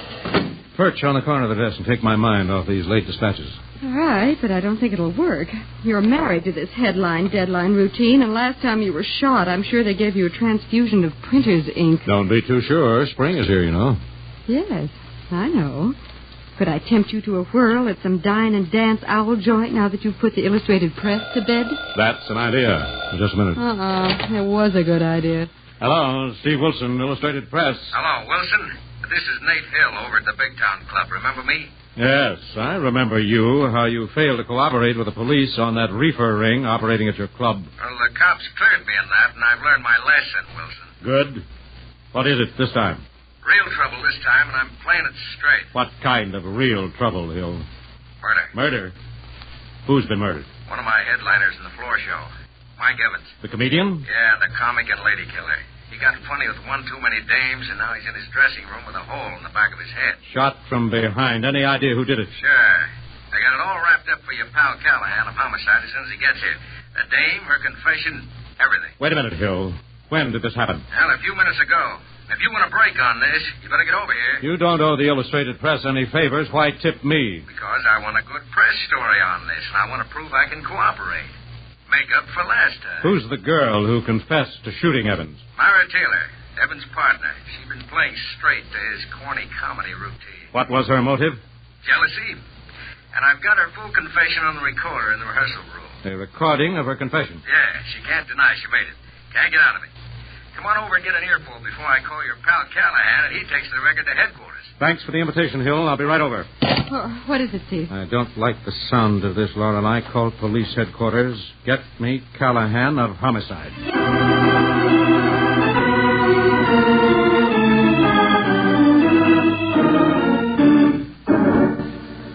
Here's Callahan, Steve. Thanks, Lorelei. Hello, Callahan. Hi, Steve. What's up? Plenty if Nate Hill hasn't called you from the Big Town Club. No, he hasn't. Why should he? It's just a little matter of murder. Murder? How did you get it? He'll just phone me. He wants me to have a scoop so he'll get a good press. He claims he has the body, the killer, and a confession. Great. What do we need a police department for? Who got A it? two-timing comedian shot in the head by his femme foil. Hill claims he has a recording of her full confession. Fine. So all we have to do is go over and make the pinch. What's Hill's angle? That's what I'd like to know, Callahan, and I wish you'd give me a few minutes to play along and find out. Now, wait a minute, Steve. If it's murder, I can't hold off to give you a news beat, no matter how much you cooperated in the past. I'm not asking for a news beat, Callahan. The press final is on the street, and this wouldn't rate an extra, no matter how it turned out. All right. What's your angle? I don't believe Nate Hill could ever play anything straight. Nor do I.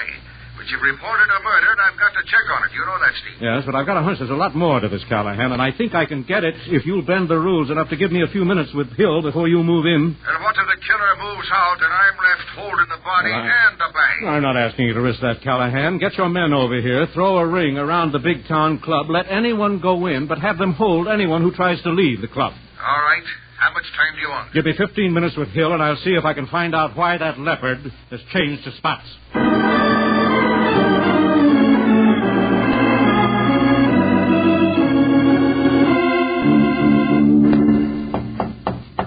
Yeah, come in. All right, Hill. What's the gag? Close the door, Lorna. Quick work, Wilson. Didn't take you long to get here. Where's Inspector Callahan, the medical examiner of the body of Mike Evans? Take it easy, Wilson. I said you'd get a break if you got here quick, and I haven't called the cops yet. I don't scoop the police. I thought you were playing this straight. I am. It's cut and dried, all wrapped up. Where's the body of Mike Evans? In his dressing room over there. Now, what's a few minutes difference making calling the cops? They won't care as long as we hand them the killer. Where's the girl you say confessed to killing him? Well, now, wait a minute. She's in her dressing room next to Evans. She blew her top after she confessed.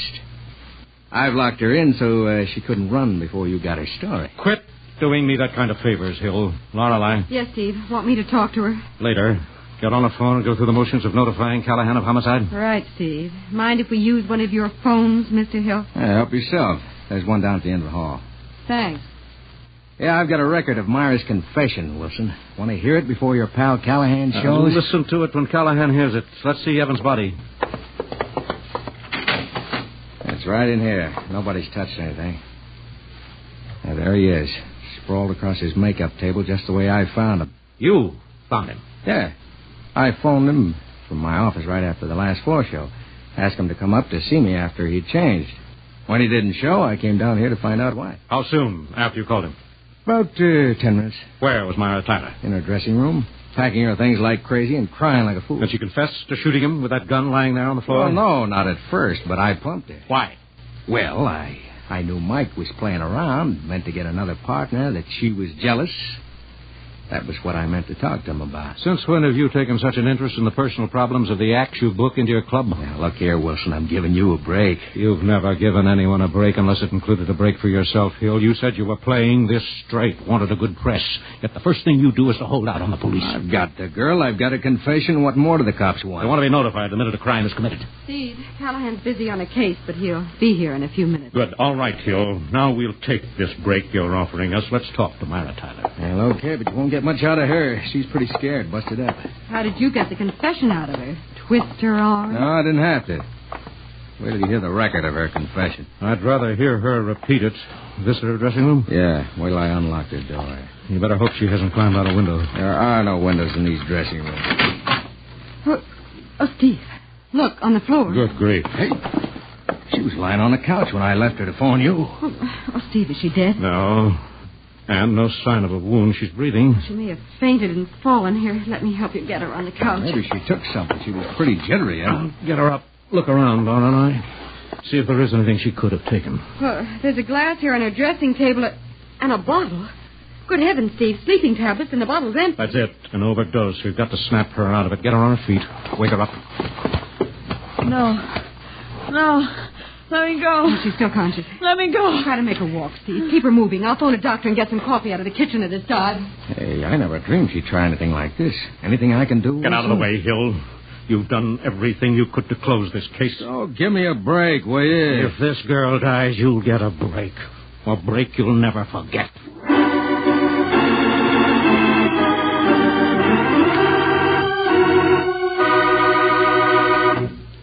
Lifebuoy gets skin cleaner. Lifebuoy gets skin cleaner. And the cleaner you get your skin, the surer you are of being fresh and attractive. So remember, Lifebuoy, with its purifying ingredient, gets skin cleaner, stops BO as no other leading soap can. Here's what the doctors proved in 820 scientific tests. People took daily baths with different soaps. Doctors found that Lifebuoy does more than just remove the grime and perspiration you can see. Lifebuoy's purifying ingredient makes it more effective than any other leading soap against the invisible dirt that brings on BO. Lifebuoy's milder, too.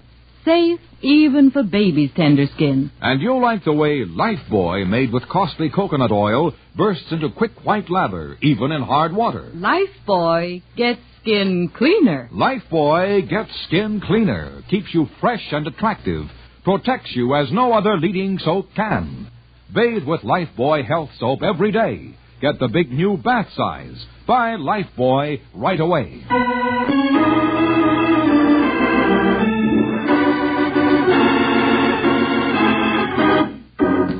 Now back to Big Town and Steve Wilson's headline story of The Confession. Tipped off on a murder by the owner of a nightclub, Steve and Lorelei Kilburn arrive and find the police have not been notified, and the partner of the murdered man almost unconscious from an overdose of sleeping tablets. Now, a few minutes later, Steve tries to question the girl as to keep her walking, trying to keep her awake. She's better, Steve. I think the coffee helped. Yes, I think she'll be all right if we can just keep her moving. And talking. Keep asking her questions, Steve. We may find out what really happened here tonight. Yes, I'll try again. Listen, Miss Tyler. Listen to me. Yes, I'm listening. But I'm so tired, so sleepy. Please, let me lie down. No, Miss Tyler. You've got to keep moving. Keep awake. If you go to sleep, you'll never wake up. I don't care. It doesn't matter. Why don't you let her alone? Keep out of this, Hill. It does matter very much, Miss Tyler. Listen carefully. Nate Hill, your employer, says you admitted shooting your partner, Mike Evans. Mike's dead. I hated him. I'm glad he's dead. Hey, you hear that, Wilson? That's what she said a while ago out in the rehearsal hall. I've got a recording of it, her whole confession. And why didn't you notify the police right away? I told you I called you first. Wanted to give you a scoop so you'd give my club a break in your story. If we can't keep this girl conscious until Callahan of Homicide arrives, you'll answer for delaying the call. Well, why should I? I've got a confession to the murder right out there on the machine in the rehearsal hall. The case is all wrapped up. She admits she killed him. No. She's lying. Shut up, Hill. She's trying to say something. What is it, Miss Tyler? What are you trying to say? I hated him. I'm glad he's dead. But I... Oh, we better keep her walking, Steve. She's still on the verge of unconsciousness. Yes. Come on, Miss Tyler. Keep moving. Talking. You mustn't go to sleep. Now, why don't you let her go? They'll burn her for killing Evans anyway. You heard her. She hated him. She's glad he's dead. She was jealous. Shot him. No. Lorelei, can you hold her up? Keep her moving. I think so, Steve. What are you going to do? Get the rest of this. All right, Hill. You want to be so helpful. Let's have all of it. Who was Miss Tyler jealous of? Lola Lynn, a specialty dancer in the floor show. Lola Lynn? Yes. Evans was going out with her. He was going to get rid of Myra, team up with Lola in a new act. There's your motive. Where is Lola Lynn? I don't know. She left right after a number in the last floor show. How do you know she wasn't here at the time of the shooting? I saw her leave. Well, then you must have been back here. Backstage. I thought you said you were in your office. Phoned Miss Evans to come see you before he left. Well, I did. I wasn't back here until I came back and found Evans. Lola went out the front way through the club before the last show finished. Well, how do you know she didn't come back, return by the service entrance? I don't. What's it matter? I tell you, Myra admitted doing it. I've got it on the recorder, all ready for your pal Callahan of Homicide, if he ever gets here. He'll get here. Meanwhile, let's hear that confession. All right, come on. It's out in the rehearsal room. Can you handle Miss Tyler, Lorelei? Yes, Steve. She seems to be better. I'll try to get her to drink some more coffee. I'll send the doctor in as soon as he gets here. Now, let's hear that record, Hill. And suppose you tell me how you got it. Sure. When I caught Myra packing and getting ready to beat it, she ran out here in the rehearsal room and I grabbed her. I told her it would look like she did it if she left before the cops got here. What did she say to that? She said she didn't care. Said she hated him. Said she was glad he was dead, just like you heard her say a while ago. Yes, but I didn't hear her say she killed him. Well, that's when I switched on the recorder. Got the whole thing right down here on the record. Listen to this. All right. Let's hear it. This is going to save your friend Callahan of Homicide a lot of trouble. Not if that girl changes her story. Why not? She can claim you forced her to confess. I didn't, and she won't deny it when she hears what she said, what she admitted. Listen. I'm glad he's dead. I'm glad he's dead. I hated him. I did kill him. Let me alone. Let me alone. Yeah, how do you like that? What more could Callahan want? I think he'll want that statement repeated word for word from her own lips. She'll deny it now that she's had time to think what she's saying. But they won't believe her. That'll give you everything. Motive, opportunity, the confession, give Callahan the works. Now, what's the matter with that cop? What's keeping him? What's the matter with you, Bill? What's the hurry? Why didn't you call Callahan the minute you discovered the body? I keep telling you, I wanted to give you a news break, so maybe you'd lay off riding my club for a dive and a clip joint the way you did last time. Last time you held out on the police, and I think you're doing it again. Well, why should I? What have I got to gain except maybe keeping my club from being closed up because that comic had to go and get himself knocked off in my place? That's a rotten motive, Hill. Your kind of place thrives on this sort of thing. The more scandal and violence, the better. I suppose you think I arranged it as a publicity stunt. No, I don't think you'd go quite this far for that reason, but there is a reason, Hill, another reason. There's got to be another reason. Why? Why? There's the record. Yes, but let's look at your record. What about my record? I've been in scrapes, but I've never been convicted. The cops have tried, but they've never been able to pin anything on me. So why be so cooperative now? Why go out of your way to wring a confession out of Myra Tyler? You admit Evans was a two-timer. He was set to double-cross her, get rid of her. Yet you got her when she was hysterical, dragged her out here in front of this recording machine, and pumped the confession out of her. Why? I told you, and you can take it or leave it. Your pal Callahan of Homicide will take it when he gets here. Yes, he'll take it. He'll have to take it. Take what? Lola, what are you doing here? I thought you went home after your last number. I did. Not that it was any of your business. You only pay me to dance in this dump. Who's your friend? Wilson. Steve Wilson of the Press. Newspaper guy. What's going on here? What brought you back to Big Town Club this time of morning, Miss Lynn? What's it to you? Call it curiosity. But it may mean more to the police. The cops. Hey, what's happened here? You started something Myra Tyler finished. With a gun. What are you talking about? What did I start that blonde had to finish with a gun? You blasted that... Wait a minute, Hill. What brought you back here, Miss Lynn? Well, if you must know, I came back to find out what was keeping Mike Evans. You had a date with Evans? Sure, why not? But where is he? What's happened to him? Right in here. Take a look. Mike.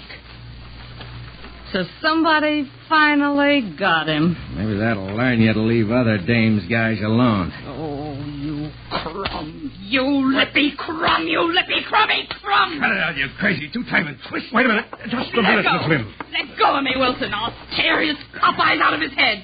What's he trying to pull? Get me mixed up in this mess? You are mixed up in this mess. I'll say I am, but not the way Nate wants you to think. Shut up, Lola. Shut up, or Wilson will smear you all over the front page of the Press. What for? I wasn't here. I don't know anything about what happened. Can you prove it? Why should I have to prove it? What reason would I have to bump off Mike Evans when we were all set to pull out of this dump and start a new act? What'd I tell you, Wilson? There's your motive for Myra blasting Evans. Who says she did? Hill has a record of her confession right there on that recorder. I don't believe it. That poor dope wouldn't have had the nerve. I caught her packing a leaf. She confessed. It's on the record. I don't give a hoot. She ain't the type. I would if he'd crossed me up, but not that poor little sap. You better be careful what you say, Miss Lynn. Why should I be careful, Wilson? Because if Miss Turner changes her mind, denies she killed Evans, you're a likely suspect. And you admit you may not have an alibi. Yeah, shut your mouth and keep out of this, Lola. I won't shut my mouth. And while we're lining up suspects for the cop, let's have all of them. Shut up, Lola. Let her talk, Hill. Let's get the whole story and have it all wrapped up for Inspector Callahan. Who is the other suspect, Miss Lynn? Him. That bug-eyed worm right there. You're a liar. A liar, am I? Well, you had a better reason for blasting Mike Evans than any of us. You've been after me ever since I came to work in this dump. You knew I was pulling out, going away with Evans. Well, you had a fight with him last night. You said you'd fix him if he ever tried it. Lay off, Bill. Now, we're getting some facts. Getting down to cases. I'll say you are, Wilson. Look at him. Frothing at the mouth. Why, he'd kill me in a minute if he had a gun right now. He'd kill anybody who crossed him. Let go of me, Wilson. Let go. All right. But keep away from Miss Lynn. It's okay. But I'll get you for this, Lola, trying to frame me. You should live so long. Steve, what's going on out here? When is Callahan going to get into this? Any minute now, Lorelei. The puzzle is beginning to make a picture. How's Myra Tyler? Well, she's all right now. I got her to drink some more coffee. She doesn't need the doctor, but she's beginning to make sense, but it doesn't add up. Doesn't add up to what, Lorelei? Myra says Hill made her take those sleeping tablets, and she swears she said she never killed Evans. She's lying. You heard the record, Wilson. It's right down the record. She can't change that. Yes, I heard it. Can you bring Miss Tyler out here, Lorelei? Yes, but take it easy, Steve. She's still a little wobbly. Will you come out here, Miss Tyler? Yes. Yes, Miss Gilbert. Lola. Hello, kid. I hear they've got you in a jam. Sorry. I don't blame you, Lola.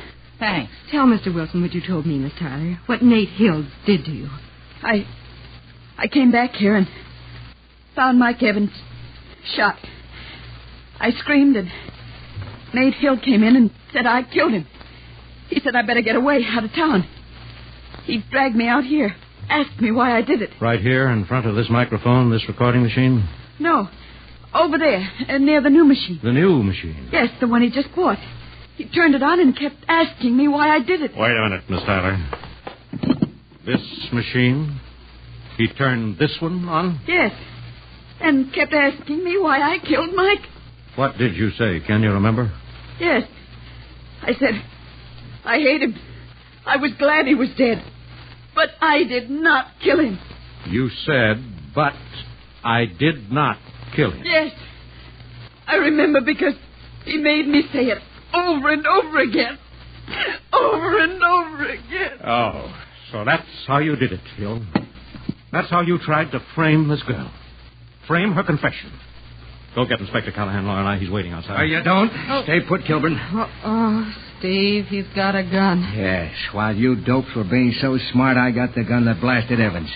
That dame-stealing rat. Yes, and now it's in the hands of the real killer. This time your fingerprints are on it, Hill. Yeah. And I'll blast the first one that tries to keep me from getting out of here.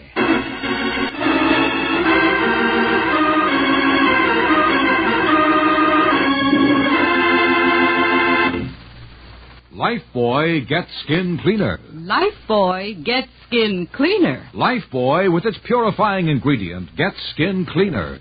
Stops BO as no other leading soap can. Doctors have proved it. People took daily baths with different soaps. Doctors compared results. They found that Lifebuoy, with its quick, rich, purifying lather, cleanses and protects better than any other leading soap. And Lifebuoy is milder, too. So bathe with mild, refreshing Lifebuoy every day. Remember, Lifebuoy gets skin cleaner, stops BO as no other leading soap can. Buy Lifebuoy right away.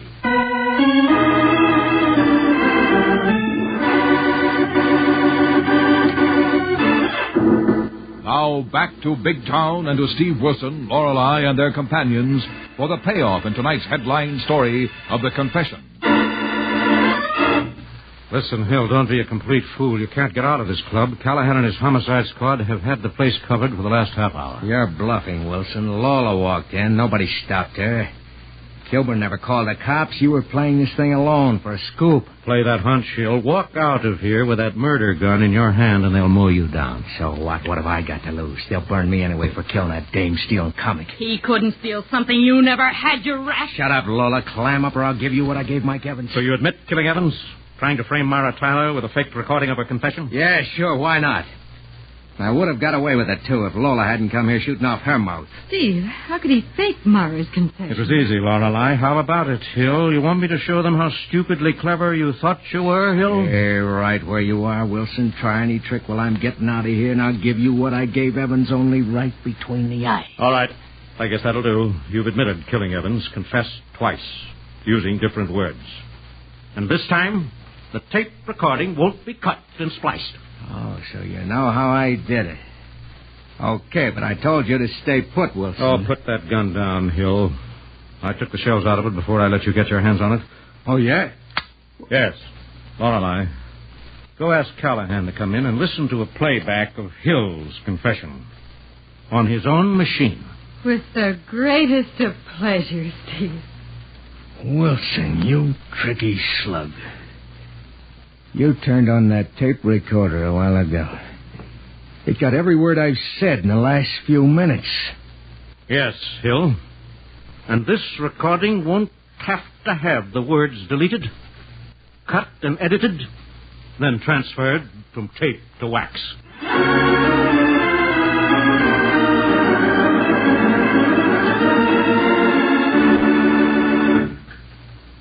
Well, ladies and gentlemen, Hill was guilty, and he was convicted for the murder of Mike Evans. And if you're still puzzled as to how he faked Myra Tyler's confession, here's how he did it. First, he tricked her into talking into the microphone of a tape recorder. She said, I hated him. I'm glad he's dead. But I did not kill him. That's what she said. But like movie film, words can be cut out of a tape recording. Hill deleted the word but and the word not, spliced the tape, and re-recorded the confession on the old-style platter recorder. And that is what he wanted the police to hear. I hated him. I'm glad he's dead. I did kill him. There you are. 2 little missing words. But they might have sent an innocent girl to her death. Oh, talk about twisting words. What about next week, Steve? Well, next week we have an unusual story about a young girl who goes on a murderous rampage against her ex-college roommates, and headlined, The Weeping Killer. But now Lorelei Kilburn has some big news for women. Yes, it's really big news for women about our sensational new self-drain aluminum saucepan. You can get it at half price for a limited time only. It's an amazing value, friends. A genuine Regal heavy aluminum saucepan, 2-quart capacity. I repeat, an amazing value. You bet it is, Dwight. And that self-drain feature is a big improvement in America's favorite saucepan. Now you can drain hot water from food without removing the cover. There's no danger of scalding hands, and it prevents food from spilling into the sink. A slight twist turns the cover to cook and to drain. It's a marvel. Yes, friends, this dazzling Regal heavy aluminum self-drain saucepan is a marvel. An amazing $2 value that's yours for only $1. Here's all you do. Send 2 Lifebuoy box fronts with $1 to Lever Homemakers Club, Box 27, New York 8, New York. That's Box 27, New York 8, New York. Don't delay. Do it today. This offer is limited to the United States, Alaska, and Hawaii.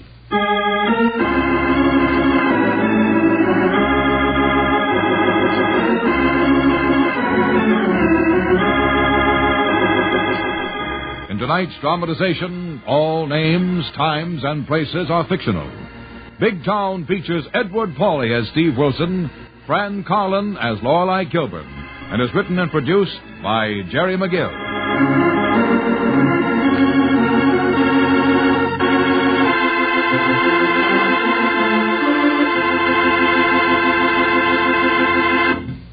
New 1950 Rinso is here, a year ahead. The greatest development in soap history.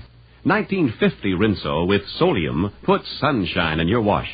New Rinso actually gets white clothes whiter than new and washable colors brighter than new. Yes, Rinso, only Rinso, contains the scientific sunlight ingredient, Solium. New Rinso has 3 times the whiter washing action of any other soap. Yet Rinso is so safe for clothes, so kind to your hands. Get new 1950 Rinso at your dealers now. Be sure and be with us again next Tuesday at the same time when Lever Brothers Company will again present Big Town. This is your narrator, Dwight Wiest, bidding you good night. 76 years ago, May 10th, 1949, Big Town, here on Classic Radio Theater with Wyatt Cox. Coming up next, an episode of radio's outstanding theater of thrills, Suspense.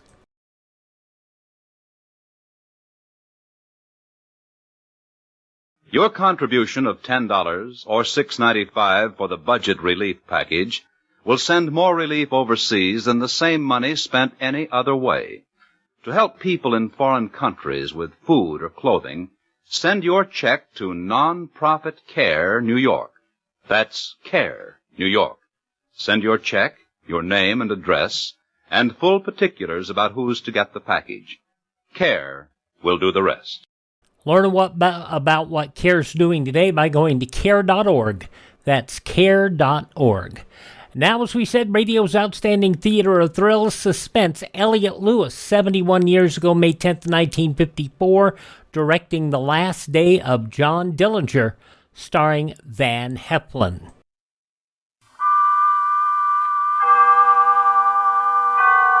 Autolite and its 98,000 dealers bring you Mr. Van Heflin in tonight's presentation of Suspense. Tonight, Autolite presents the true story of a reign of terror. The dramatic report of the final moments of a beast, a man without conscience, a professional killer. The Last Days of John Dillinger. Our star, Mr. Van Heflin. Hi, Hap. Have a cigarette? No, thanks, Harlow. Prefer my own brand. A lot of people feel that way about cigarettes, but when it comes to something important, they accept a substitute and never know the difference. What do you mean, Harlow? Well, for example, take the electrical system of a car. If a replacement is needed, such as a contact set or condenser, you'd think the owner would always insist on original service parts, exactly the same as those originally installed by the car manufacturer. Well, I sure would, Harlow. And if your car is Autolite equipped, as millions are, you should ask for and insist on Autolite original service parts, which work as a perfect team in harmony with the complete electrical system. So, friends, no matter what make car you own, for safe, smooth, efficient performance, always insist on original service parts, the same as those first installed by the car manufacturer. It pays to buy the best. And the best for your Autolite-equipped car is Autolite original service parts. Remember, from bumper to tail light, you're always right with Autolite. And now, Autolite presents transcribed Mr. Van Heflin in The Last Days of John Dillinger, hoping once again to keep you in suspense.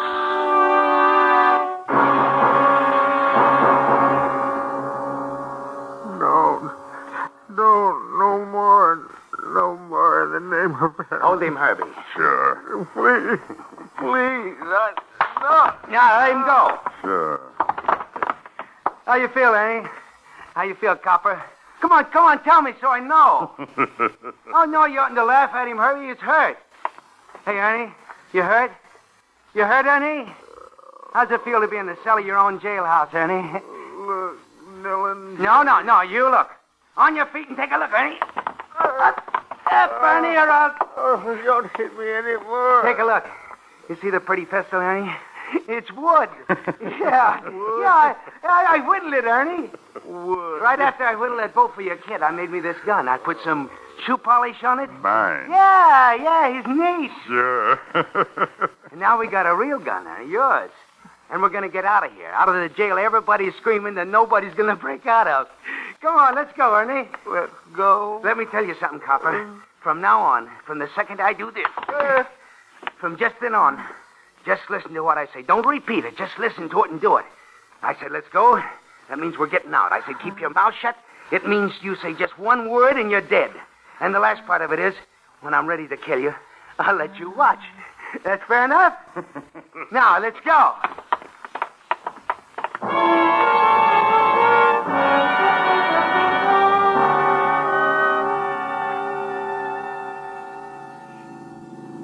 Please. Shut up. Find a road that don't look too traveled, Herb. Turn into it. Sure. Don't kill me, Johnny. No? Don't kill me, Johnny. Don't kill me. Johnny, don't kill me, Johnny. Here? Looks okay.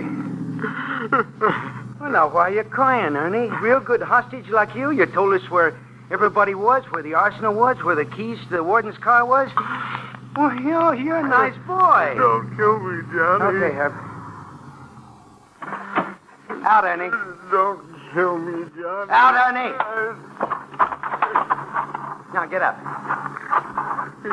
You want a cigarette? Light? Goodbye, Ernie.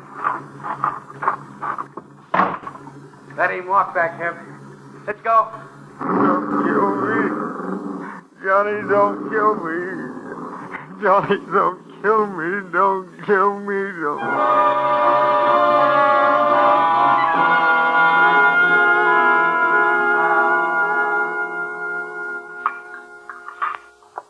I like you. I know, I can tell. It's one of the reasons I like you. Come on, Johnny, let's scram from this joint. Let's get going. Give Herbie another piece of your apple pie, huh? All right. Want some more coffee? No, thank you, ma'am. Don't rush Johnny and me, mister. Hi. Pretty girl like you slinging in a road diner like this. Don't do that, Johnny. What? The truck drivers and the tourists say just what you said. It don't become you. What does become me, Molly? Me? Listen. Huh? You walked in here half an hour ago, and I said to myself, it's John Dillinger. Fellow whose picture I see in the papers with that smile on his face. Same smile as you got now.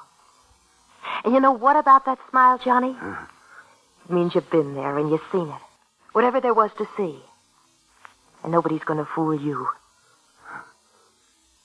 Johnny, what's down the end of the road? You want to see? The way you'll show me. I'm coming back for you, Molly. Yeah, I know. First, I got to see some people up the road, a couple of 100 miles up the road. People expecting me. And you're coming back. Yeah.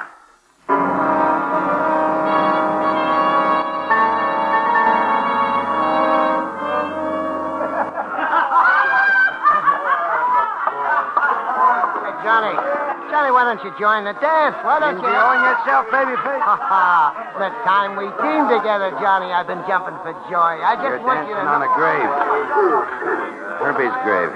Yeah, well, Herbie shouldn't have tried a bank job all alone. You should have come up here to Wisconsin with you and your friends, had a party, had fun. Yeah, should have had a party. Should have had fun. You miss Annie, huh? Lonesome for Annie, Johnny? You know, if Annie Sage was here, you... Yeah, I was. She's waiting for me in Chicago. Real soon I'll drop in on her. When? One more day here, then we move out. Oh, you kidding? Party's only 4 days old. We're just beginning. Where you gonna have it better, Johnny?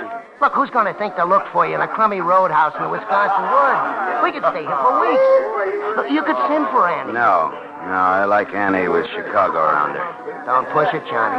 Every cop in Illinois is watering at the mouth for a chance. So you got a liking for my face? Huh? My face, you like it? Oh, sure, Johnny. Well, sure. You like my face, Annie likes my face, that Molly. And the cops, they like my face. What are you trying to Well, there's say? a doc in Chicago, a plastic surgeon. For $5,000, he'll make me a new face. Then I don't run, I don't hide. Then I have me a party in Chicago like you never dreamed. Like you never... Where's Dillinger? Where's John Dillinger? I gotta see John Dillinger. Who's... I'm Dillinger. You gotta get out of here, Mr. Dillinger. Why? Cops. The back roads is full of them. Cars with cops in them. And plainclothes guys. And they're heading here. I ran all the way through the woods. You gotta get out of here, Mr. Dillinger. How close are they, kid? Up at Point Racine. They gotta take the dirt road detour before they... That's where I cut across the hill and through the woods. I ran all the way. How did you know I was here, kid? Everybody around here knows you're here, Mr. Dillinger. The big party you're having, this roadhouse open in the middle of winter, and somebody must have pigeoned on you. Call the cops. But not you. No, not me. That's one of the cars, Mr. Dillinger. I just bet it's Kid. Yes, sir? You're a good boy, and I'm going to make you one of my gang. You like that? Oh, sure. And I'm going to give you my gun. Here, kid, you take it. What's your name? Paul Harvey. Well, I tell you what, Paul. You go out there, and if that's really the cops, like the way you said, I want you to stall them. How'll I do that, Mr. Dillinger? You'll think of something, Paul, because you're the kind of a guy I got around me. Guys who think of something when the chips are down. Guys like you. Go on, Paul. Do what Johnny Dillinger told you.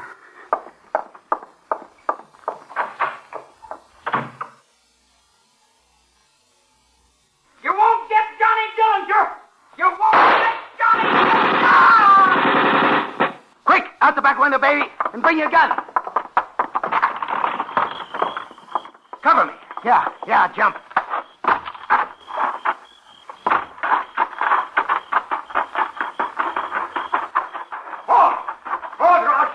Hit the ground. You see him? No.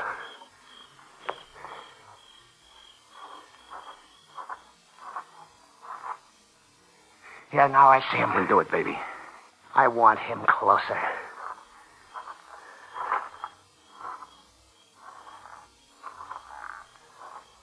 You two men, get up.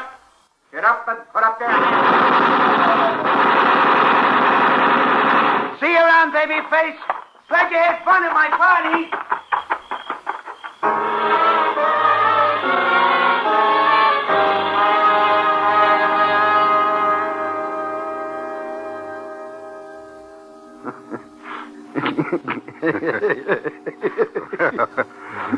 You like it, huh, Johnny? You like what I've done to your face? Here, let me wipe off the mirror. You like it, huh? You're a butcher, Doc. You're a drunken son of a Chicago butcher. You're a slaughterhouse medic. Oh, you just hold your tongue, Johnny. Bang, Piquet. Now, wait a minute. I want to tell you something. 5,000, Doc. That's what you agreed on. That's what you get. Now, you listen to me. You died there on my operating table. You died for sure. You died stone dead. What are you talking about? My assistant and that slob that gave you too much ether, and you were dead. And I thought fast, and I grabbed a hemostat and pulled your tongue over your teeth. Then I gave you artificial respiration. You were stone dead, Johnny. And I brought you back to life. You're a drunken butcher, Doc. Go on, give him the $5,000, PK. Thanks. Thanks a lot, Johnny. Now, Johnny. Huh? Your fingertips. A new face don't do you any good without you got new fingerprints. That's right, Doc. You're thinking, Doc. Yeah. I got it already. Right over here. Come on, Johnny. Yeah. Take a look. A bowl of acid, Johnny. All you got to do is... Let's get it over with. Sure, Johnny. Now, you just roll back your sleeves. That's it. Now, give me your hand. No, don't hold back, Johnny. Just give me your hand. That's it. And relax your fingers and...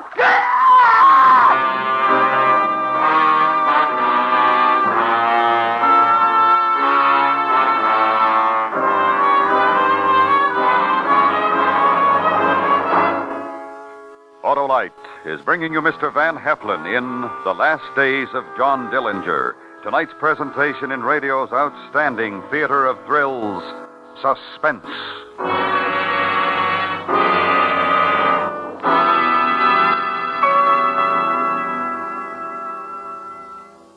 Say, Say, Hap, ever hear of a person buying cigarettes without asking for a particular brand? Never did, Harlow. Well, some of these same folks accept parts for their car's electrical systems without even asking the name. They don't insist on parts exactly like those specified by the car manufacturer? That's right, Hap. Well, then how can they be sure to get top performance, Harlow? They can't, and they don't, Hap. Original service parts are designed and built to the specifications of the car manufacturer to work as a team in perfect harmony. That's why it pays to always insist on original service parts when replacements are needed. And that means Autolite original service parts for my Autolite-equipped car. Right, Hap, because Autolite designs and builds complete electrical systems for many leading makes of our finest cars, trucks, and tractors. And all Autolite units, like the coil, distributor, contact set, condenser, and regulator, are designed to work together as a perfect team. So, regardless of the make of car you own, it always pays to get only original service parts, like those first installed by the manufacturer. And remember, from bumper to tail light, you're always right with Autolite. And now, Autolite brings back to our Hollywood soundstage Mr. Van Heflin in Elliot Lewis's production of The Last Days of John Dillinger, a true report, well calculated to keep you in suspense.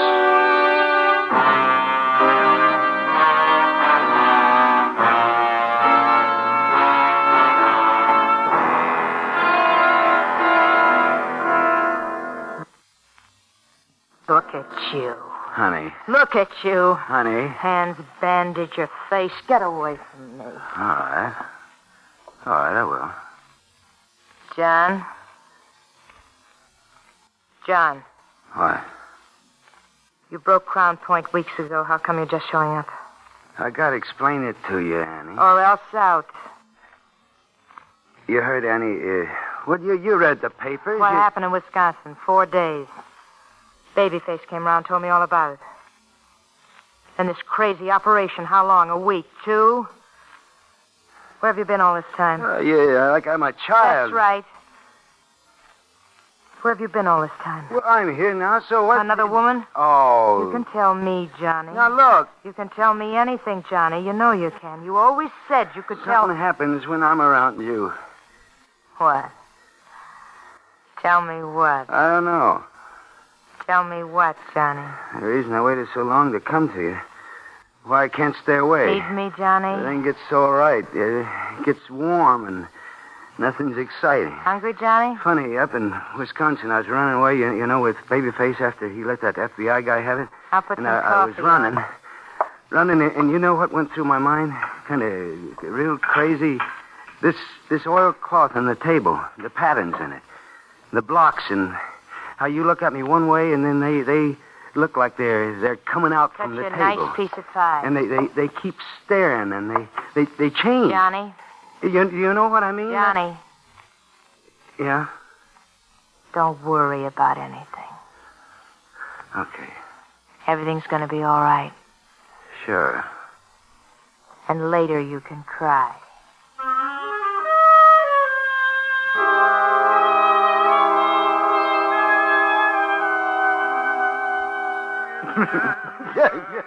I like to see you laugh, Johnny.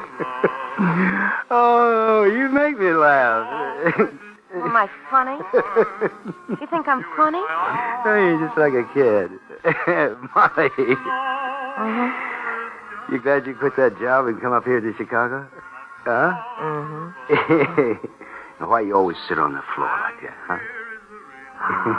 Listen to her. Huh? Crosby. I swear you're just like a kid. Bright-eyed. Bright-eyed, Johnny? Oh, Johnny, being here in Chicago and knowing what it's like where the road goes. Johnny. Yeah? A man like you. You're like a giant, aren't you, Johnny? Not afraid of anything. This is Molly. They're looking for you to kill you, and you're not afraid of anything. John Dillinger. Come over here. Johnny. How many men? How many men dead because of you? 13. So? The sheriff and the deputies and the cops and the FBI and everybody looking for you to kill you. And you're not afraid. You sit here. Sure, Johnny. Sure, Johnny.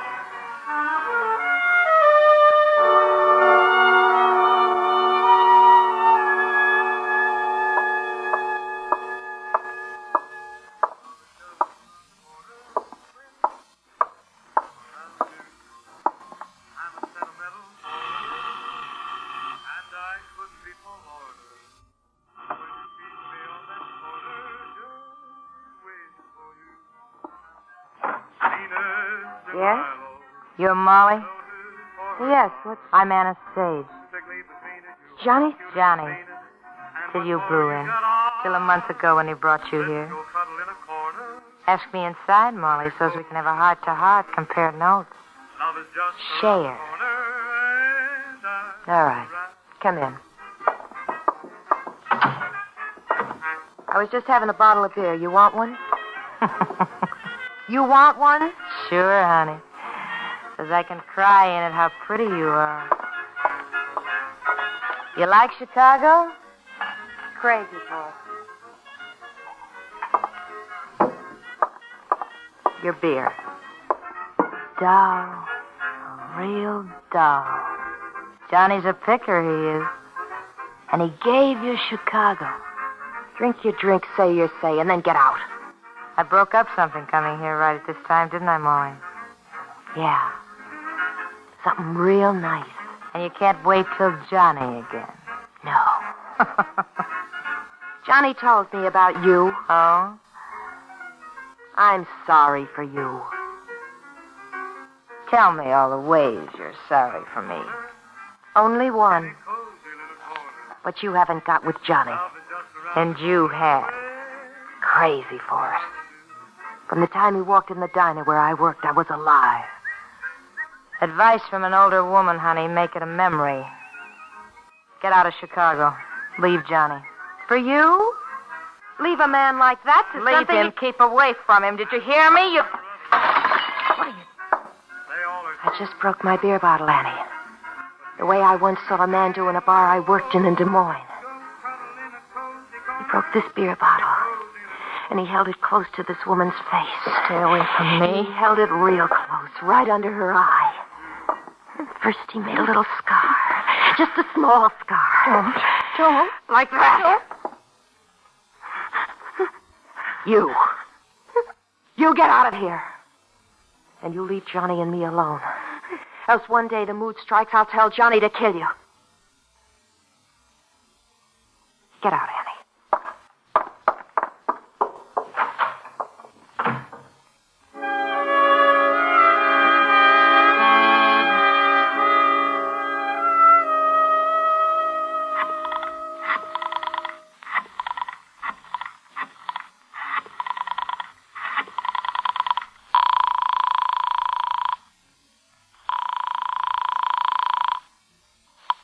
Federal Bureau of Investigation, Cowley speaking. You want John Dillinger? Who is this? Anna Sage. You want Johnny? You giving him to us, Annie, for the $5,000? Not for the money. I don't care about the money. I don't want Johnny anymore, that's all. Sure, Annie. Now, where... I'll set him up for you. I'll call you later, where and when. Well, listen, Annie. You just stay by your phone, and I'll make you a hero.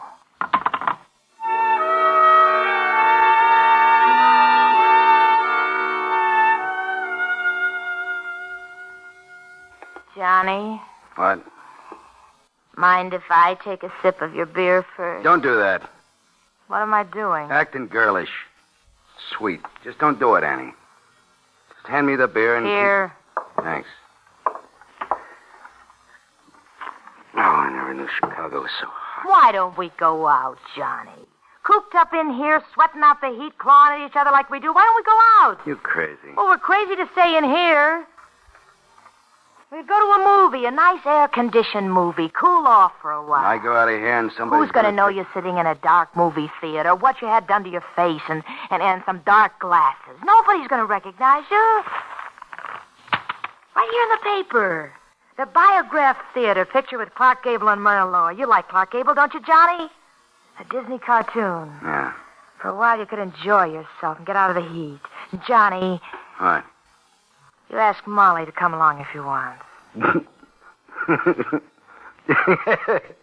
Annie?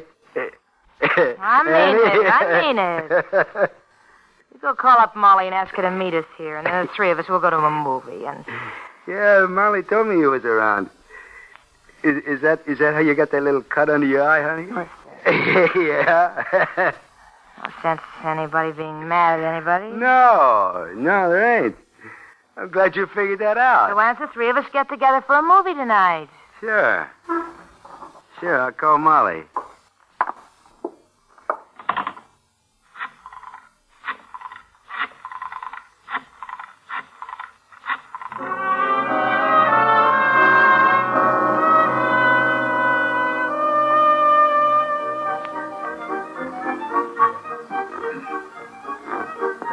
Why don't you sit and watch the cartoon, Annie? Where you going? Get some candy. You want some candy, Molly? No. I got a figure to worry about. Excuse me, then.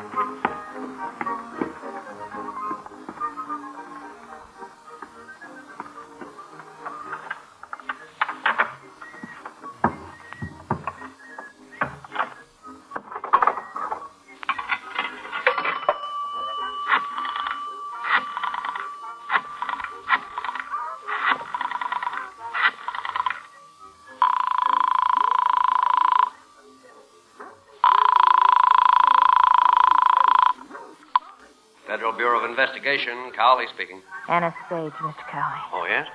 We're at the Biograph Theater. Dillinger? Yes, sir. We ought to be leaving here in 20 minutes or so. Cartoon and the newsreel. Right. Johnny's not wearing a coat. Blue sports shirt. Dark glasses and a straw hat. Thanks, Anna.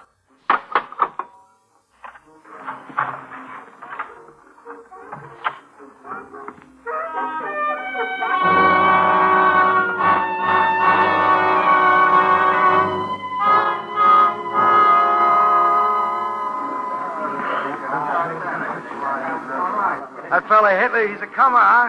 Oh, it's hot. Even with the air conditioning, it's so hot. Let's get out and get some beer. You want to go with us and get some beer, Annie? No, I'm going home. Well, we were just talking Do about... what you want. I'm going home. Oh, who's afraid of the big bad wolf? Oh, boy, the heat hits you like... You feel it, Molly? What? The heat, you feel it? Yeah.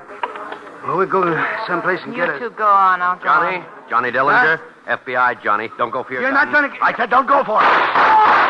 Annie! Annie!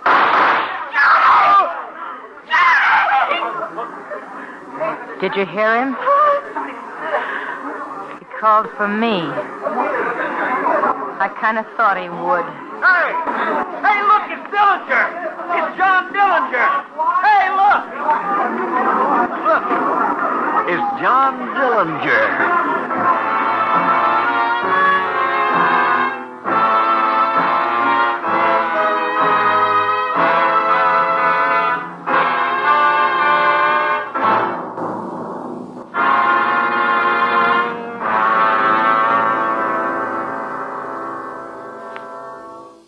Suspense. Presented by Autolite. Tonight's star, Mr. Van Heflin. This is Harlow Wilcox for Autolite, the world's largest independent manufacturer of automotive electrical equipment.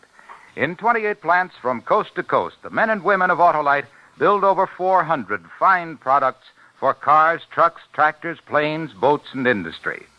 Autolite contributes its manufacturing experience and skills to the fields of transportation, electronics, agriculture, die casting, and plastics. The Autolite name is famous all over the world for products of unsurpassed quality and performance. In service, too, Autolite facilities are worldwide. Wherever you travel, you'll find trained experts prepared to serve your technical needs. So, for superior products, always look for the name Autolite, because from bumper to tail light, you're always right with Autolite.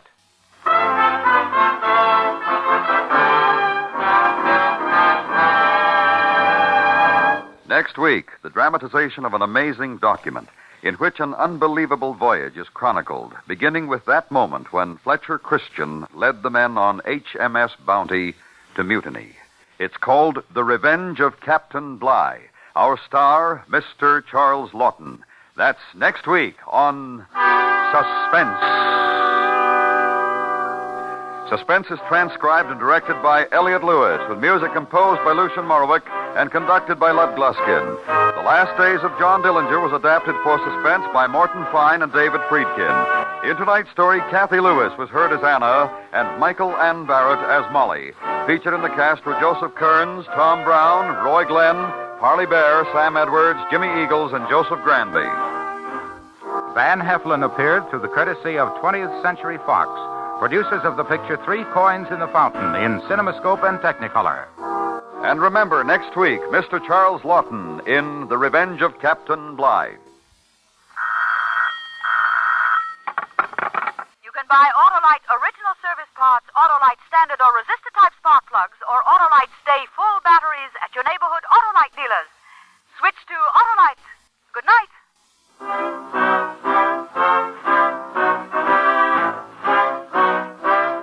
This is the CBS Radio Network.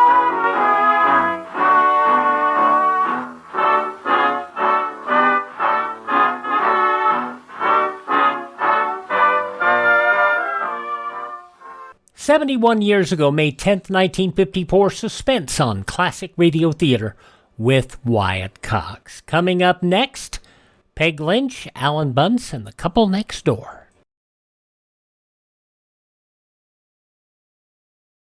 Instead of going down, the annual rate of polio cases in this country is going up. Instead of growing panicky with fear in the face of such an unwelcome fact, there is a way in which we all can join the Army which is fighting to check this trend and ultimately defeat infantile paralysis. We can contribute to the March of Dimes. Give today so that the 1952 March of Dimes will be the biggest ever and a really potent fighting force against polio.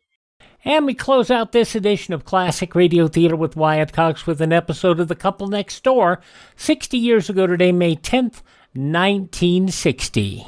CBS Radio brings you The Couple Next Door, written by Peg Lynch and starring Peg Lynch and Alan Bunce.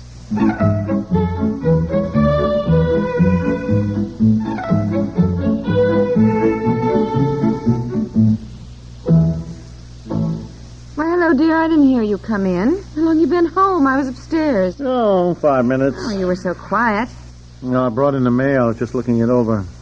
Oh, I forgot to go out and get it today. I've been so busy. I had a dozen phone calls to make concerning the spring bazaar, and then Betsy couldn't find her ballet shoes, so I had to call Miss Comer and see if they'd been found. And what are you reading? Letter from a Mrs. C.J. Fuller. Fuller, I think. Yeah, Fuller. Mrs. Fuller? Who's that?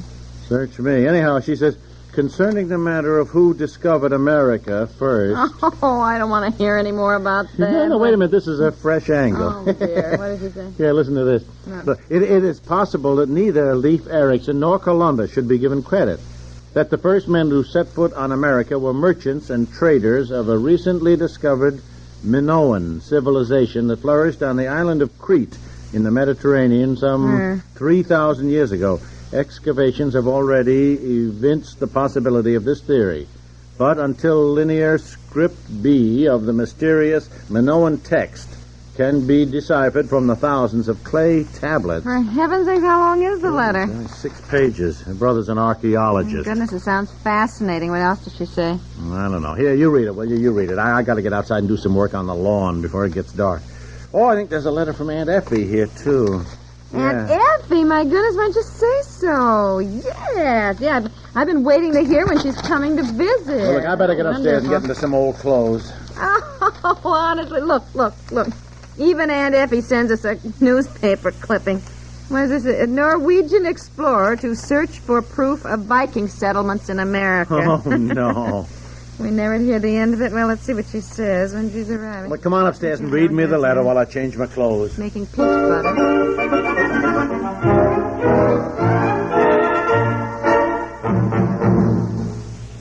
New communist threats against Quemoy. India and China in their own Mount Everest Summit Conference. These summit meetings in Paris. No matter where the day's important news stories break, Americans can be sure of fast, reliable coverage by radio. Time and again, radio demonstrates its unique ability to transport listeners thousands of miles right to the place where an important story is breaking. CBS News correspondents in every part of the world stand ready to transmit flashes almost instantly. And if the story is big enough, a newsman can be behind his microphone within minutes, giving the whole nation the facts. Through the years, CBS News has built an unparalleled reputation, a reputation for swiftness and accuracy in conveying word of the latest events to a listening America. If you like to keep on top of the news, if you like to make sure that you're getting the news just as it happens, be sure to stay tuned to this CBS radio affiliate for news and commentary bearing the coveted stamp CBS News. Another important factor in the different sound you hear when your dial's set where it is right now.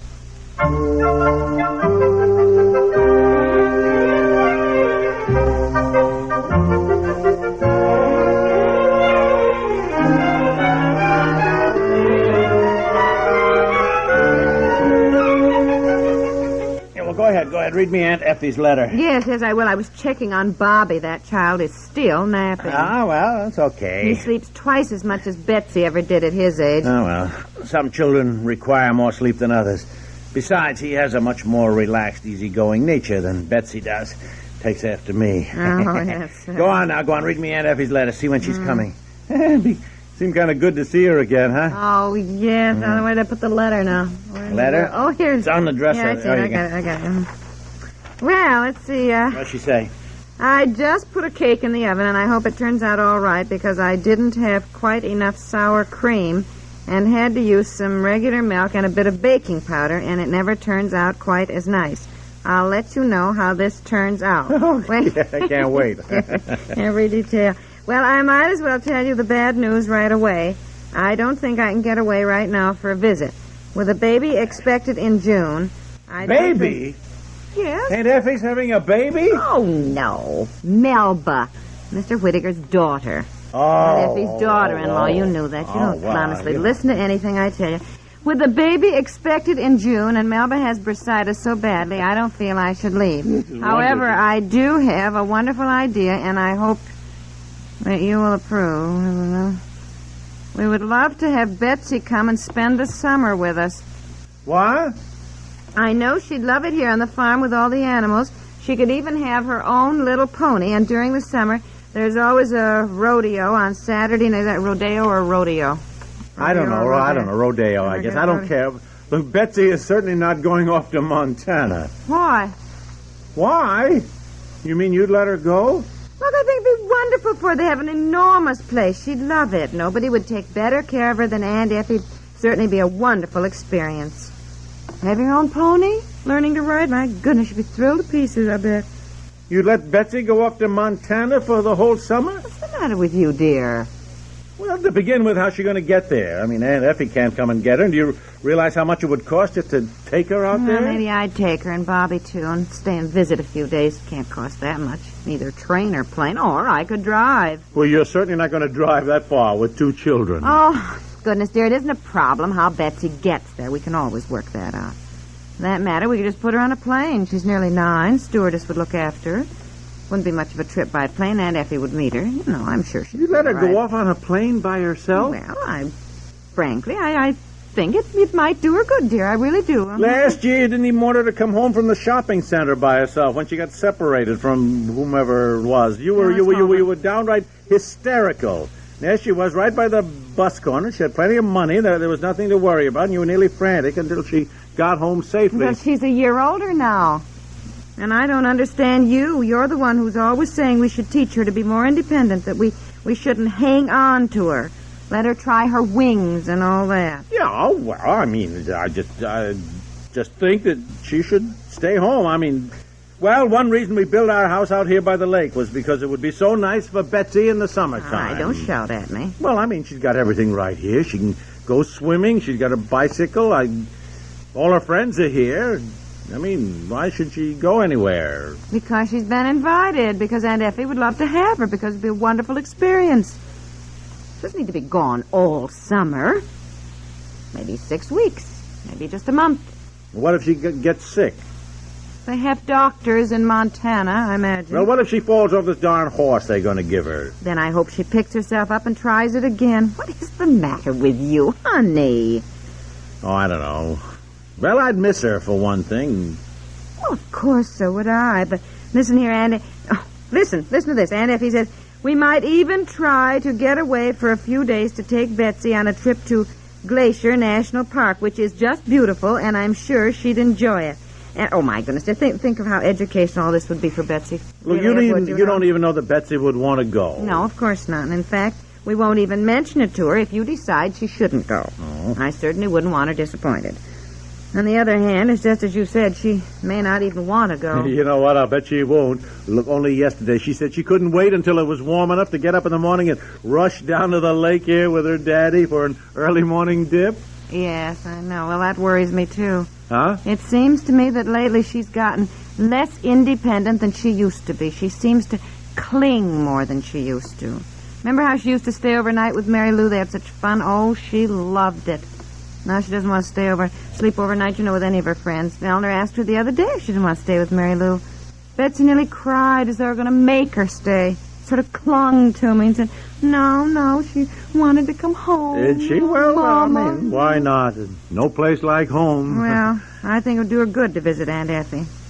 Look, I'm just as scared as you are to think she might fall off a horse and get hurt, but we can't keep her from doing everything for fear something awful might happen. No, I know. Just the same, there's such a thing as asking for trouble. Well, people do learn how to ride horses, dear. Somebody will certainly keep an eye on her. Not going to put her on a bucking bronco right off No, the of course bat. not, but you know how kids are. The minute they have 2 lessons or something, they think they know perfectly how to do it. After she's been there a few days, just like Betsy, to take the horse off by herself and go galloping away. Yes. First thing you know... Well, we could write down certain rules of what she has to do while she's there, for Aunt Effie, like Betsy is not to take horse out by herself, that sort of thing. Well, look, making rules is one thing. Making them stick is another. I'm sure somebody would keep an eye on Betsy, dear. Well, you can't keep an eye on a 9-year-old child all the time. I mean, but they from here to Montana. They have children in Montana. Surely they can't all be falling off their horses all the time. Well, no, I suppose not. Oh, golly, I don't know. Honestly, dear. What do you think? If she will go, I think it'll be a wonderful experience. I'm just afraid she won't even consider going. That's what worries me. Well, now, look, don't blame her too much. I mean, she's pretty little yet. She likes to be home with her mommy and daddy. And by golly, the way time flies, she'll be ready for college, and once she starts that, we probably never will have her home with us again. Either she'll get married or go to New York or Europe or seek her fortune.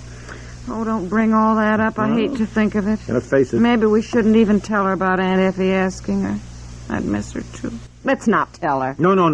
That isn't fair. No. Look, she has been invited. Let her have the choice of deciding. She'll appreciate us even more. Yes, You'll see. Dear. Where is she? Outside playing. Come on, we'll go ask her.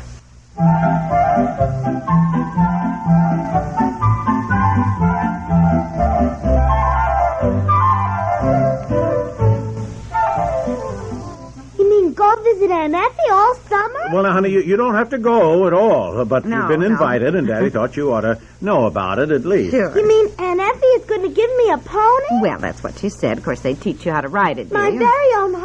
Oh, while you're there, dear, if you go. Oh, yes, I want to go. Can I? Can I, Dad? Not just a minute. This just came up, Betsy. We Yes. just got Aunt Effie's letter, dear. Oh, please, Mommy, please let me go. No, just a second. As Mommy said, this just came up. We haven't any idea how you'd even get to Montana yet. I mean, we'd have to talk things over. Yes. Can I go by plane by myself? Well, Janie Gordon flew all the way to California by herself last year to visit her grandmother. She went all by herself, Daddy, and she was only 8.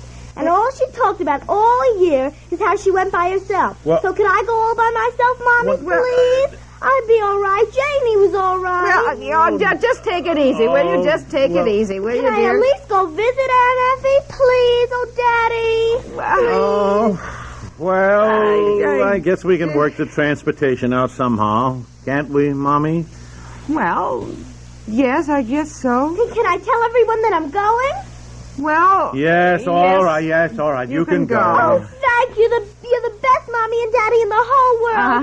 Where's my suitcase? Is it in the attic? Suitcase? Now, wait a minute. But I've got to start packing, Daddy. You're not leaving until school is out in June. I know, but I want to put things in to take as I think of them. And I'm going to phone all my friends and tell them, and then start making a list of things to take. Gee, my very own pony. Oh, boy. Well, as Mr. Dibble used to say, that's the way it goes. Don't you think she'll even miss us? Oh, no. Why should anybody miss her mother and father when she's got a horse?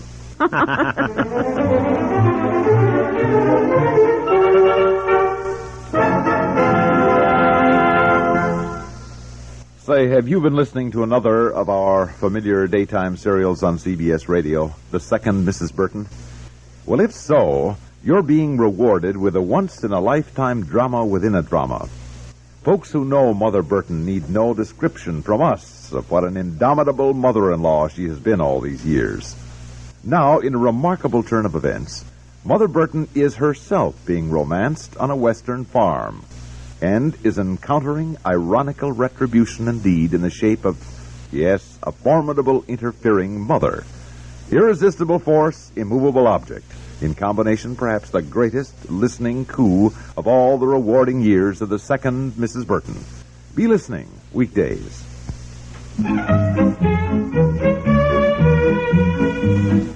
The Couple Next Door stars Peg Lynch and Alan Bunce. Kids and their horses, yes sirree. 65 years ago, May 10th, 1960, The Couple Next Door, here on Classic Radio Theater with Wyatt Cox. Visit our webpage, classicradio.stream. We'll get back to some more dramas tomorrow with episodes of the CBS Radio Workshop and The Enormous Radio, The Man Called X, Mysterious Traveler, Lights Out, and even scarier, Lum and Abner. Thanks for being with us here. See you tomorrow for more Classic Radio Theater. I'm Wyatt Cox.